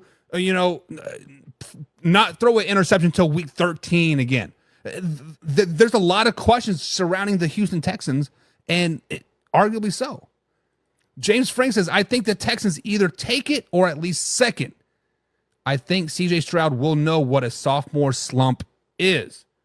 So if CJ Stroud does have a sophomore slump, James, let's say CJ Stroud comes out week number 1 versus the Colts, kind of has a sluggish game, throws an interception or 2, just doesn't find the end zone, just a very sluggish, nasty game, right? Then he rebounds versus the, I think they play the Bears week 2, right? Another sluggish, bad game. The Bears have a sneakily good defense. If the Houston Texans and CJ Stroud does have a sophomore slump, I don't think with the slump you can win the division.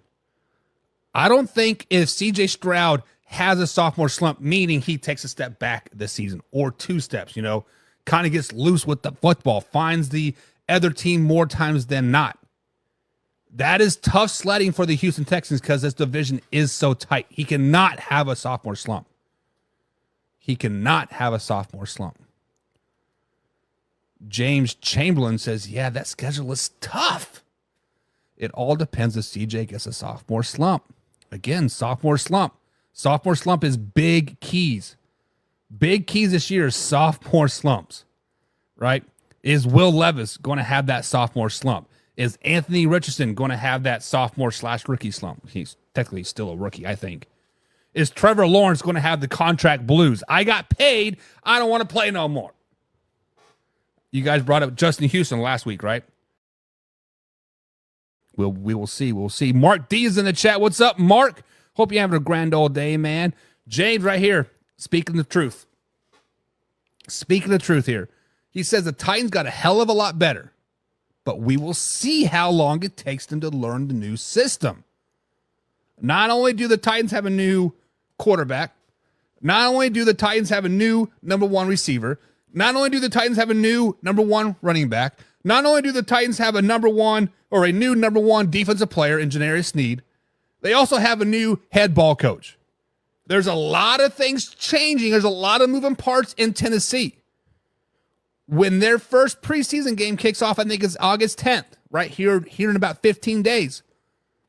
We are going to see a lot of that. We are going to see what kind of offense they're going to have out there.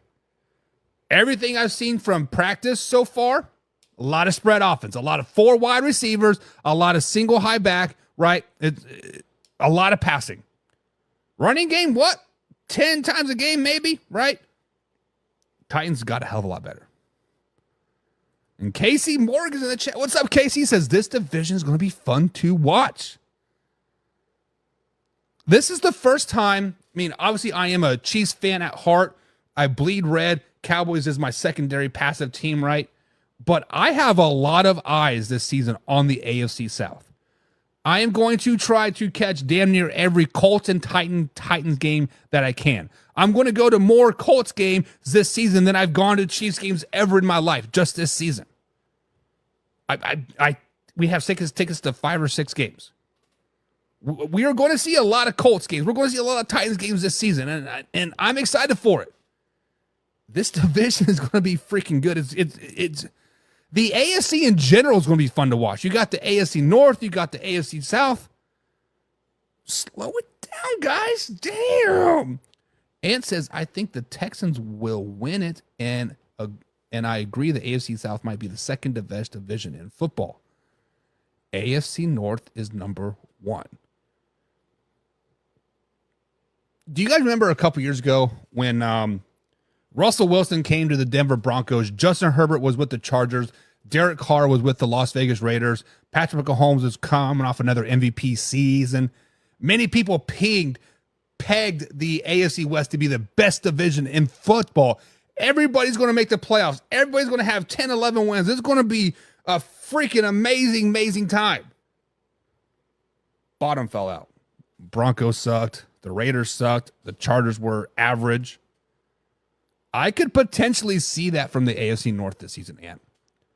I could potentially see the Bengals being the bottom of the barrel. I could potentially see the Browns being the bottom of the barrel. I could potentially see the Ravens being the cream of the crop. I could see the Pittsburgh Steelers being just average. The South has so much more upside than the North, I think. James says, not to mention the Titans are going to be watching their new stadium being built right next door. They will draw inspiration off of that. Yeah, I can see it. Colts will definitely make the playoffs. I actually have them as a 7 seed making the playoffs as a wild card. I do think the AFC South potentially gets 2, if not 3 playoff spots, depending on the AFC North, right? I can see that. John Pebbles is in the chat. What's up, John? Top fan and CEO of the Pigskin Pundits. If you guys would like to become a Pigskin Pundit, click on the subscribe button below. You get free merch. You get free giveaways. You get free. You get pre-show. You get after show. Any NFL game you want to watch, you say, hey, Buck, I want to watch the Miami Dolphins, but I'm in Nashville this week and they're not on TV. Can you air it? I got you, man. We'll air it right here, just for you, if you're a Pigskin Pundit. James says, I don't think Levis will be because he was in QB controversy all last year. I'm not for sure what you're trying to say there, James. Not for sure what you're trying to say. But it is what it is. And it says, if Malik Willis had lived up to the hype, just imagine how dangerous that Titans offense would be. Their offense is really legit. So listen, I think Will Levis is a better fit for that Titans offense. Even if Willis would have lived up to the hype, he is still a scrambling RPO option quarterback, right? The Titans don't want to run that type of offense.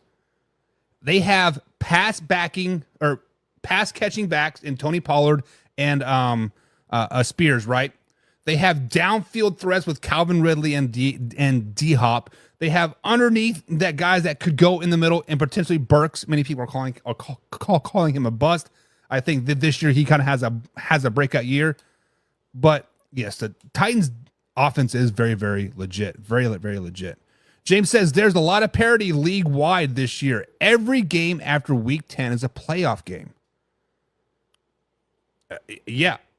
We have a lot of potential playoff preview games. Hell, we have a lot of potential Super Bowl preview games too, right? We do have the Texans versus the Lions, the Texans versus the Cowboys, right?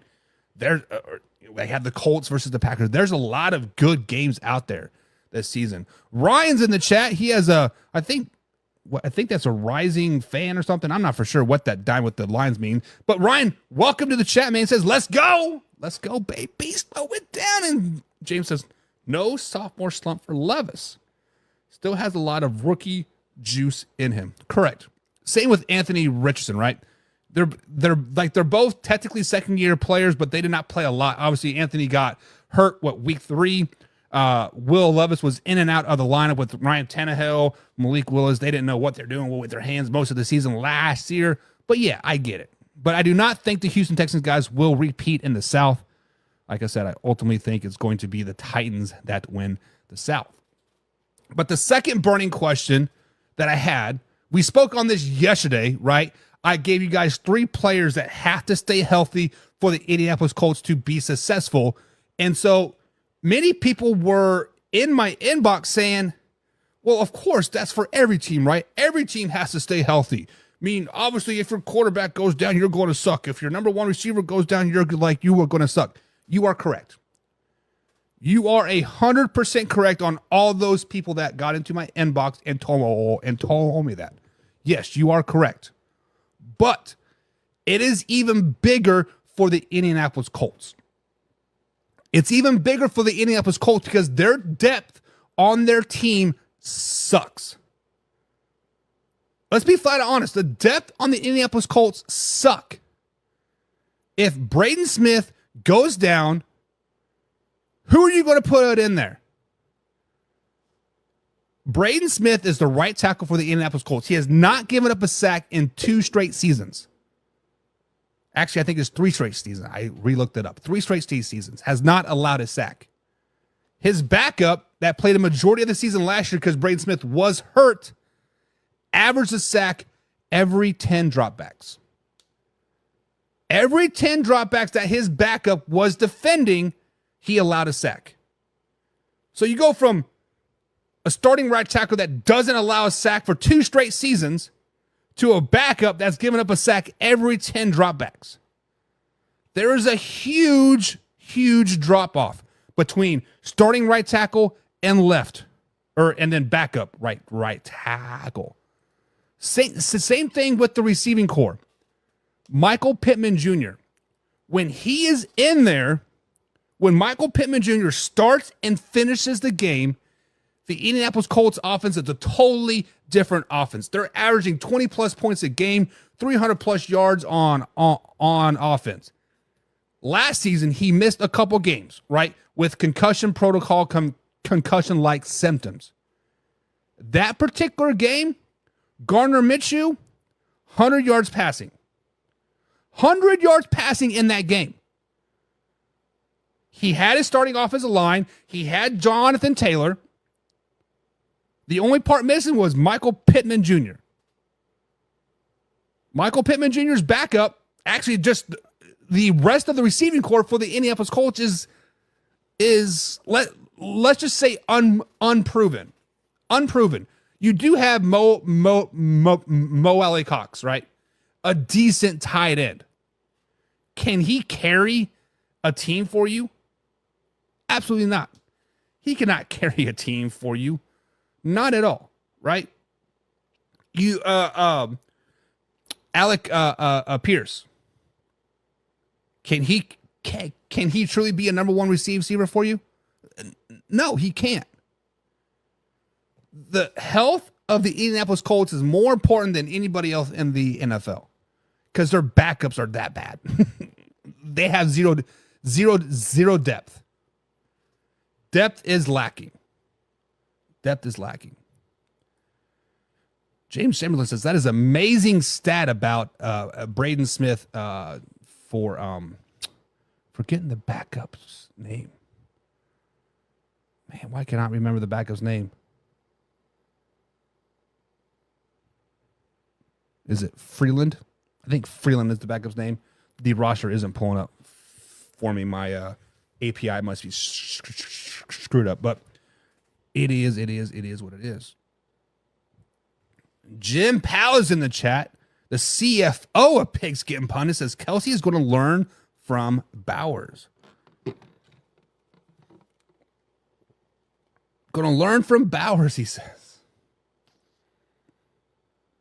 I don't know, man. I don't know about that.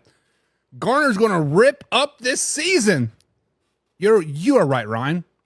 You are right. He's going to rip up this season. He's going to be ripping up a lot of playbooks on the sideline because he's going to be sitting behind Adrian O'Connell all season long. Adrian O'Connell is going to suck monkey balls all season long. The Las Vegas Raiders are going to have 3 wins, potentially going into Week 16. And oh, by miracle, we want to tank and we're going to win the last game of the season. Gardner Minshew, guys, is a decent stop-fill quarterback. Gardner Minshew could potentially be one of the best backups in the NFL. He is not a starter. Okay? Gardner Minshew is not a starter. That's no knock on Gardner Minshew, just some people are not meant to be starters. Chase Daniels, long-term backup for the Kansas City Chiefs and went over to the Arizona Cardinals last season, right? I think he started 1 year in the NFL, was freaking horrible. But every time he came in relief for the Kansas City Chiefs when Patrick Mahomes dislocated his kneecap or did this or did that, Chase Daniels came in and won football games. Hell, last season when the Kansas City Chiefs were really down on their luck, I want to say it was before Christmas game because obviously they lost the Raiders game, but Patrick Mahomes sprains his ankle right before the last drive going into halftime. Insert Chase Daniels. He orchestrates a great drive down the field. Gets him a touchdown, actually, I think, if I remember correctly. Gardner Minshew is that type of guy. He comes in and gives you a spark for a quarter, for a game, potentially 2 games. There's a reason why the Jaguars let him go. There's a reason why the Indianapolis Colts let him go. There's a reason why he's listed as backup as the Las Vegas Raiders quarterback right now. He's not bad. Just a good stop back fill guy. James says, I can't name a single receiver besides Pittman. You got Pierce, I think is Antonio Pierce, right? Gold. What's his name? Anthony Gold. Then you have Mo Alley Cox, which is a tight end. You have another tight end. If I wish my freaking thing would pull up. Is it Granderson? Granderson, maybe? I'm not for sure. But yeah, really the Colts receiver core is pretty much unknown, right? Because you have Michael Pittman Jr. That is a jack of all trades, master of none. But Michael Pittman Jr. is great over the middle. Gets popped a lot, gets injured a lot, but hangs on to the ball. He can go down the field, not a lot of separation, but he's going to go up and going to get you the ball. The man's like 6'5" or something. Really, really good receiver. Nice big body receiver. Oh, finally load. Cleveland as well. I forgot about Cleveland. He's like a number 5 receiver. And Ant says, nope, Pierce might not even be a number 2. Josh Downs is very underrated. Very underrated. And isn't Josh Downs the guy you told me to go watch film on a little while ago? I'm actually going to Colts camp this weekend. Actually, as soon as we're done here, we're going to head up there, catch the last part of Big Ten Media Days, and then watch some Colts camp. But yeah, we'll see. Ryan says Bowers is going to learn that the NFL is a whole different game. So Jim, John, Ryan, I don't know if you guys are a Raiders fans, but all you Raiders fans out there, you guys are in for a very, very rude awakening. You guys are in for a very rude awakening this season. There are some times that players look great on paper. There are sometimes players like Brock Bowers should come in and change the game. Do you know why teams like the great Alabama teams could not ever beat the 0-16 Cleveland Browns teams, right? When the Crimson Tide rolled with the elephant on the head, stupid Bama, but whatever. When they were like 36-0 for 3 straight seasons with two straight national championships, there's a reason why they could not ever compete with a team like the Cleveland Browns, even though they were 0-16 getting blown out all the time. It's because a NFL team has all professional players. A college team has a handful of professional players. I think even at their peak, Bama only had 7, right? Maybe 8. Brock Bowers is going to learn that there are other teams out there that are going to shut him down. They're going to shut him down and make him work for everything. And when you have a quarterback like Adrian O'Connell, I keep talking down on the man, but he might be a great backup quarterback. He's not a starter. He's not going to push the ball down the field. He's not going to make you better. There's a reason why Davante Adams wants out. You can say what you want. It's all rumors. It's all hearsay. He wants out. Davante Adams wants out of Las Vegas. Michael Gallup retired so he could get out of Las Vegas. Brock Bowers is going to be the same thing. Now, Brock Bowers will not forever be bad. Brock Bowers will take time to develop, and he could be a top tight end in the NFL come year 3, if not year 4. You know what made Travis Kelce? Travis Kelce was a great quarterback. Yes, he had Tyreek Hill around him. Yes, he had MVS. Yes, he had Juju, right? But Travis Kelce really didn't start to make a name for himself until Patrick Mahomes made a name for himself. He needs a good tight end. The Las Vegas Raiders need Dak Prescott. Need Dak Prescott. Matt Henry's in the chat. What is up, Matt? What's up? What's up? What's up? Good afternoon. Jim Puckett was a stopgap fill guy. Won 2 Super Bowls. Clearly, he wasn't a stopgap fill guy. Get out of here with that. And Kurt Warner was sacking groceries, smashed the Super Bowl MVP the next year. Also with an amazing team. The greatest show on turf, right? Well, you had Marshall Faulk, you had Torrey Holt, you had arguably one of the best coaches ever for that year, I guess. I don't know. Could it have been just the rest of the NFL sucked that whole year? I don't know. Matt says Indy has Josh Downs, the older brother of Caleb Downs, the number 1 safety in college football. Okay, there's a lot of brothers right now making it into the NFL, and a lot of dads, right, that we used to know back in the day, I think Major League Baseball like at one point had 7 father-son duos like on playing for the same teams, crazy like that. But yeah. Ant says, yeah, watch him and Jelani Woods, the other tight end. We'll see. Jim says, if the line gels, it wouldn't matter if Jimmy G was back there. Right? Because Jimmy G is a great quarterback. You Raiders just don't like to win, Jim. We understand you Raiders don't like to win, so you make an excuse. You said, oh, my line's injured, so we're going to protect Jimmy G from himself, or Jimmy G's hurt, or hey, let's fire Chucky from emails from 20 years ago. Raiders are just scared to win. Let's just call it how it is, Jim. Jim, Ryan, John, all you Raiders fans out there, let's call it the way it is. The Las Vegas Raiders are scared to win. They're scared to win. Every year, first half of the season, doing great, 6-2, looking good, things are looking up. Hey, let's lose the rest of the eight games because God forbid we make the playoffs. We don't know what to do with our hands. We don't know what to do with our hands.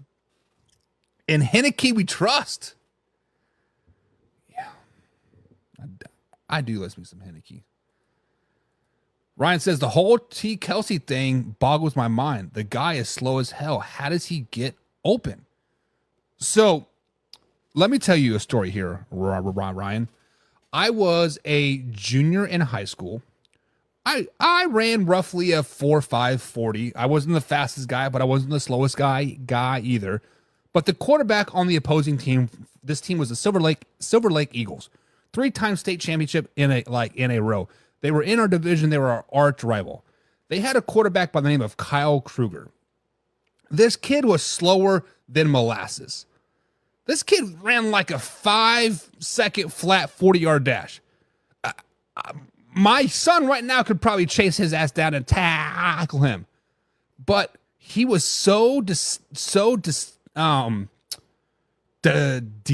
Is that the word, right? So like his legs would move so slow. You're like, man, this guy runs like a 7-second 40-yard dash. But by the time you got to him, he had such long strides that 2 steps were like 5 to mine, and I'm 6'3", and he's like, what? And then I had to end up chasing his ass down. Just those tall, lanky guys that take those long-ass strides are really, really hard to judge actually how fast or how slow they are. And I think that's why Travis Kelce does get open so much.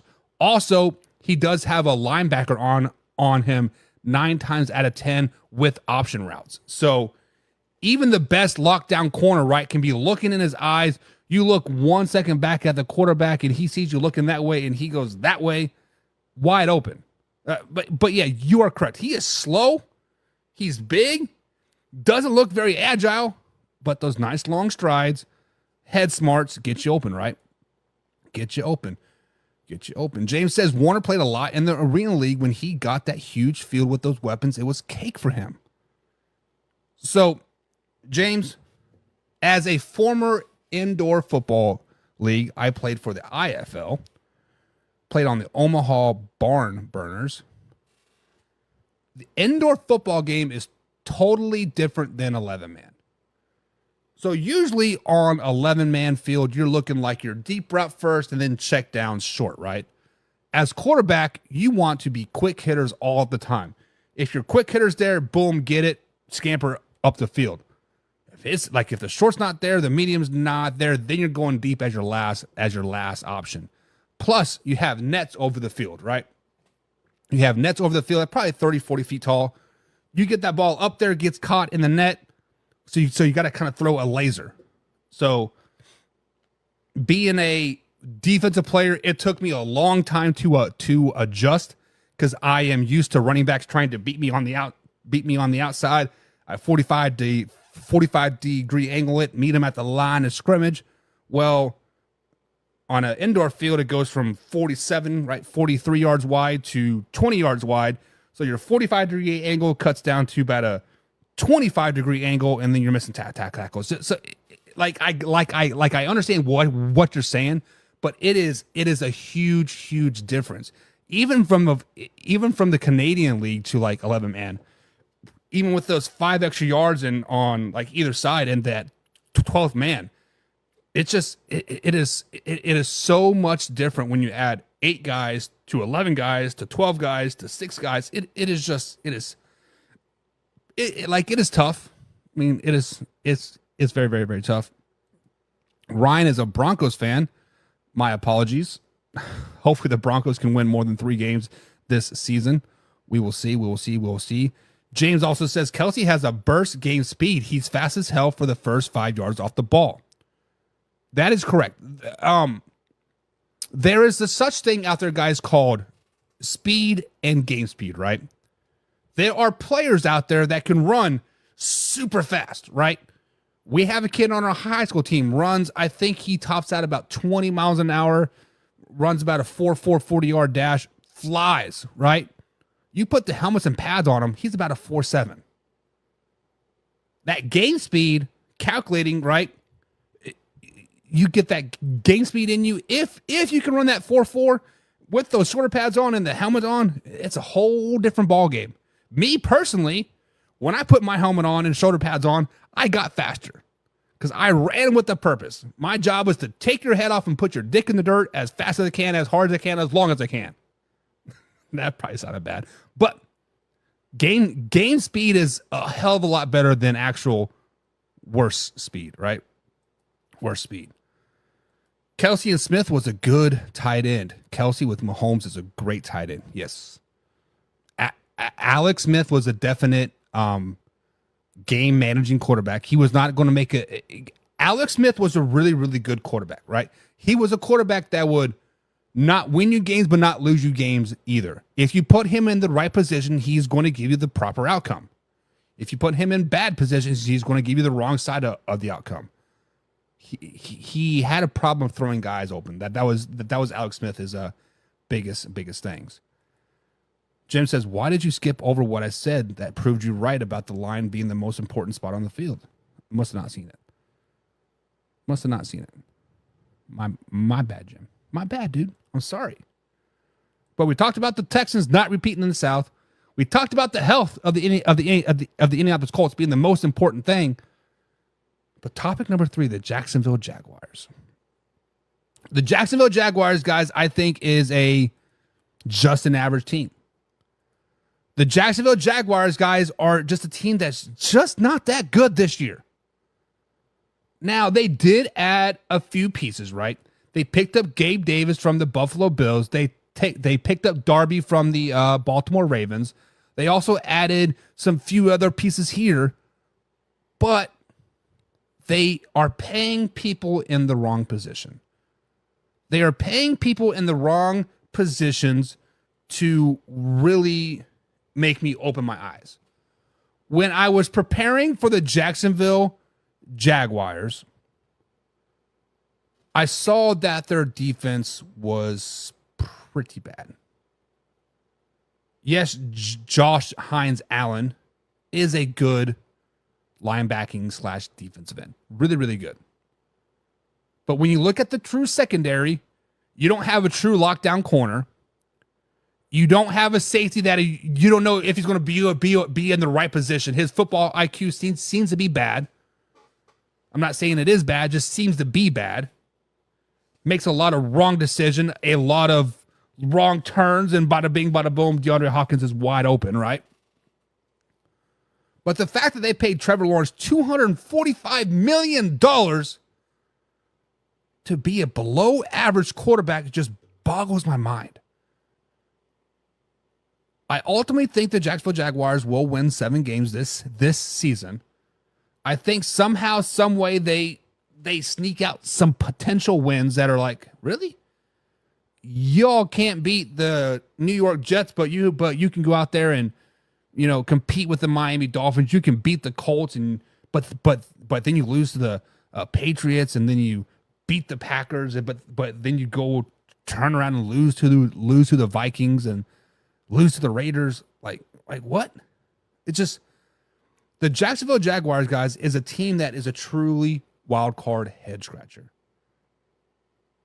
They're just a head scratcher. Travis Etienne, are you ever going to live up to your first round hype? Trevor Lawrence, are you ever going to win another playoff game? Mark Sanchez has more wins than Trevor Lawrence in the playoffs. The Jacksonville Jaguars is just not that good. Uh-oh. Breaking news, a dead woman found on 65 South. That's weird. Jim Powell says Jacksonville Jaguars need to make news before they're newsworthy. How can the Jaguars make some news? Do they got to trade Trevor Lawrence to be news, right? Do they got to start Mac Jones to make some news, right? Honestly, that might be the saving grace of the Jacksonville Jaguars. Get Trevor Lawrence out of town, send him to Vegas, couple first round picks, and bada bing, bada boom, you got Mac Jones. Slow it down, baby. We're talking about the Jags because they're in the AFC South, and this is AFC South recap. I know we're talking a lot of BS right now, but speaking of BS, looks like we got some breaking news across the board, guys. Tua just got paid 4 years, $212 million, $167 million guaranteed. Matt Henry said it. James said it. If y'all trolling me, better watch out. But Tua did practice today. Tua did suit up and practice from what I heard. So obviously we kind of knew that negotiations were going in the right way. Mike Daniels said all the right things, right? Got your players in there. Get your money, big dog. But Ant says well-deserved. Tua's money was well-deserved, really? You guys really think Tua's money is well-deserved? I mean, honestly, what's that? $200 million divided by 4, that's $50 million a season, so $52-ish million a season. I mean, yes, he's a decent quarterback, but honestly, guys, didn't we talk about this last week? Or even when we broke down the AFC East? Is Tua a product of the players around him, or is it Tua? Because if you look about it, when Tua had Brian Flores as a coach, we're not talking about Tua as a MVP, a top 10 quarterback, a top 15 quarterback. We're like, Tua who? Right? We known him for the game. Insert Mike McDaniels. Insert a junior third year Jalen Waddle. Insert Tyreek Hill. Insert a pretty damn good defense. Insert pretty good running backs. Is it well-deserved, though? I mean, obviously, every quarterback is a product of the system. Let's just call it how it is. Every quarterback is a product of the system. Patrick Mahomes, I said it and people bit my head off. It is true. Patrick Mahomes is a system quarterback. Without a good system in Kansas City, he would be a below average quarterback. He showed it in college. Tua, first couple years, was it first years, 2 years underneath Brian Flores, the Miami Dolphins were not really relevant. Insert a better system. Product of the system, right? So is Tua now going to be a player that gets paid and doesn't try anymore, or is he going to continue playing good? I think Tua is obviously outside looking in. I'm not an insider of the Miami Dolphins. I don't watch a lot of Miami's Dolphins football. I break down some films so I can respectively talk about them. I don't know. I've never heard him talk in interviews or whatever, right? Tua seems like a player that he does go out there and give it his all. Play after play, game after game. Tua does seem to be that type of player. When I watch film, I don't see him taking off any plays. I don't see him really loafing around. He seems to be giving it his all. So I think he will definitely live up to the money that he is being paid, right? But to be well deserved, I don't know if that's well deserved. Well deserved. Matt says, I'm not a troll, and I'll have to spit facts at you. And it's because he said Jacksonville loves to overplay players. Yeah. There's a reason why their stadiums are crumbles, right? James is a Dolphins fan, so fins up. And Jim says Tua is required to spend the 3/4 on a helmet and someone to remind him of things. Good Lord. Too soon. Matt Henry says, what has Tua or Lawrence done to deserve it? Exactly. Trevor Lawrence has one 28-point comeback victory in the playoffs over the Chargers. A Chargers team that completely shit the bed in that particular game. Don't know how they lost that game, but that's Trevor Lawrence's claim to fame. And Tua has not won a playoff game, if I'm not mistaken. If I'm not mistaken, I think last year was his first playoff game, right? Right, guys? Because the previous year, he was injured, right? Insert Skylar Thompson versus the Buffalo Bills. I don't know. The most accurate quarterback in the league is Tua, per Tyreek Hill, right? Tua can put the ball where he wants to. Let's watch some more film.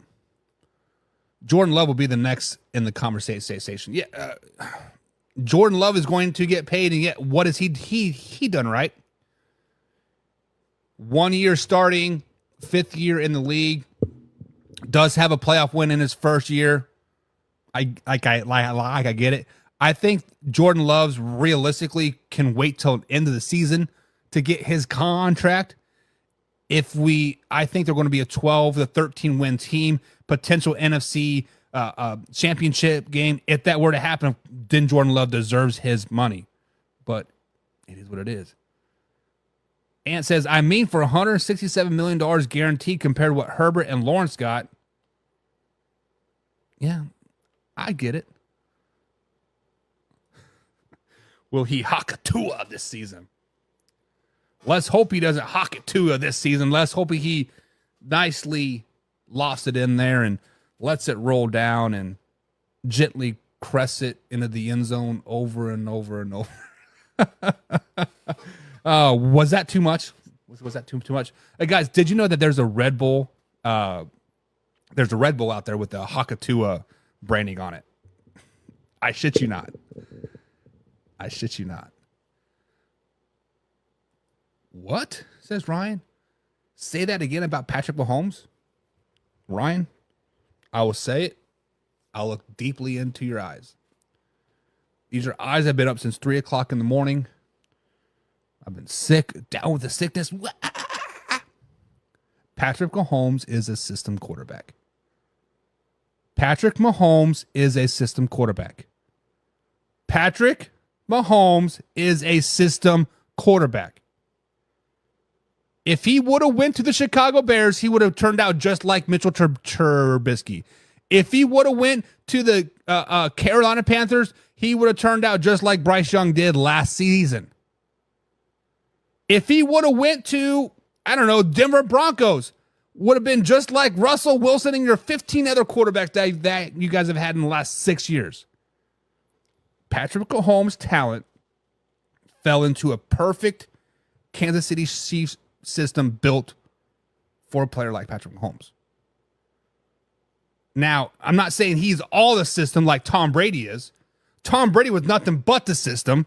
Of course, he grew up and got better, but Tom Brady was nothing but the system for the first 15 years of his career. Yes, it was all Bill Belichick, but Patrick Mahomes was a product of the system. Now he's gotten better, and the system has evolved, and now he can probably go anywhere. But first 4 years, product of the system. Just trying to keep it 100. James Shannon says Flores was the first coach that hated Tua. He wanted a big bruising quarterback, and he wanted to draft Herbert or Love. Tua, I guess last year people were calling him thick, and he got butt hurt and kind of went home, I guess. Casey says my issue with some of these quarterbacks getting paydays is this issue. One, they are made of glass, hasn't finished many seasons. Another, no clue why they're getting paid, Jaguars. And another one has the biggest wide receiver core in the league and is carried. These are all facts. But we spoke with my man Green Bay Greg, right? When we broke down the Green Bay Packers and we talked about the Jordan Love potential contract situation. In the realm that we are living in right now, if you have a above average quarterback, they are going to be the next highest paid quarterback in the NFL, i.e. Daniel Jones. What has Daniel Jones done from the New York Giants? He got paid, right? Honestly, you can say the same thing about Lamar Jackson. Before his payday, he had 0 playoff wins. 0. Granted, he did have an MVP. They had a couple 13-win seasons, but he had 0 playoff wins. Joe Burrow. He took this team to the Super Bowl, but he has been glass. I think Lamar Jackson has more games played than Joe Burrow, and Lamar Jackson missed what? 6 games a couple years ago. The quarterback market is stupid. It's stupid. Stupid. James says Tua led the league in yards and accuracy last season. It helps when you throw 80 times a game, right? And then he says, we had to go to Kansas City and play below 30 degrees below temperature. Chiefs had to play in the same temperature. I was there. It was actually only 20 below, but I was there. I was there, had a beer that snow coned out on me. I was licking it. James Berlin, another James is in the chat. What's up, Jameses? We have like 5 Jameses in here. Awesome. James says everyone is a system based on what some manage in their system. Tua is a tough one because of his health concerns. Do you want hand 20 to 30% of the cap space to a guy that has health concerns of most of his career? So every quarterback's going to have to demand 25% of your salary cap. Let's just be honest. The 49ers are getting ready to become in Brock Purdy hell here pretty soon. We see these contracts. Tua, Lamar, all this guaranteed money. I found out today that they're offering these guaranteed dollar bills because it only counts against your salary cap for 1 year. So this $200 and some odd million, or what did Tua get? $166 million guaranteed. That's for this year only. Next season doesn't hit the cap. The following year doesn't hit the cap. So teams are starting to play in that gray area, with that guaranteed dollars. But everybody potentially has health concerns, James. Patrick Mahomes dislocated kneecap 3 years ago, right? Sprained ankle in the Super Bowl, or it actually was at the playoffs and lost in the Super Bowl because of his sprained ankle, right? Lamar Jackson. I don't remember why he missed those 6 games a couple years ago, but he has concussion issues, right? The Buffalo Bills banged his head off of the turf. Dak Prescott, that nasty broken ass leg. Every player in the NFL technically has health concerns. That's why you have a good backup like Garner Minshew. Matt Henry says, none of these QBs being overpaid has done nothing. Tua is a play from ending his career. You're right, Matt. But so is Aaron Rodgers, so is Brock Purdy, so is Dak Prescott. Risk and reward. High risk, low reward. James Frank says, ain't nothing wrong with Pat being a system quarterback. Look at those rings, baby. There's nothing wrong with a system quarterback. Nothing wrong with it. When you put a top tier quarterback, Patrick Mahomes, Tom Brady, you can put Alex Smith in there as you put them as game managers in there. You think you shit on their dog and pissed on their cat. They're like, Tom Brady is a game manager. Yes, he is. Patrick Mahomes is a system quarterback. Yes, he is. There's nothing wrong with it. I'm not trying to say you're bad by saying you're a game manager or a system quarterback. That means you're doing something right. You are managing the game and winning a lot of games for your team. The system that you're in with your team is winning you a lot of games. It's not a bad thing. Not a bad thing. He has 1-0 on the field and no one play away from winning his career. Tua. Oh, and Matt brings up a great name. Kyler Murray is another overpaid guy. Deshaun Watson, too. Deshaun Watson got paid based off of 29-19 when they played the Kansas City Chiefs in the AFC Championship game, I'm not mistaken, with the Houston Texans. Tua took some ninja classes, so we're good. We good. He can Hakatua that thing with the Hakahaya. Oh, man. Matt says, I'm praying Caleb is half as good as advertised. We shall see. Did I cover everything? I put 2 topics in one, I guess. Oh, well. It is what it is. Guys, that is going to be it for today. We've had a great week. Great AFC South wrap-up. We get carried away. It is what it is. I have a little outline, but, guys, it's live, raw, uncut. If we want to talk about Patrick Mahomes and how great he is, we'll talk about it. If I want to talk to you about how bad your Las Vegas Raiders are, we're going to talk about it. This is the only place, guys, where you truly get live, raw, uncut NFL talk.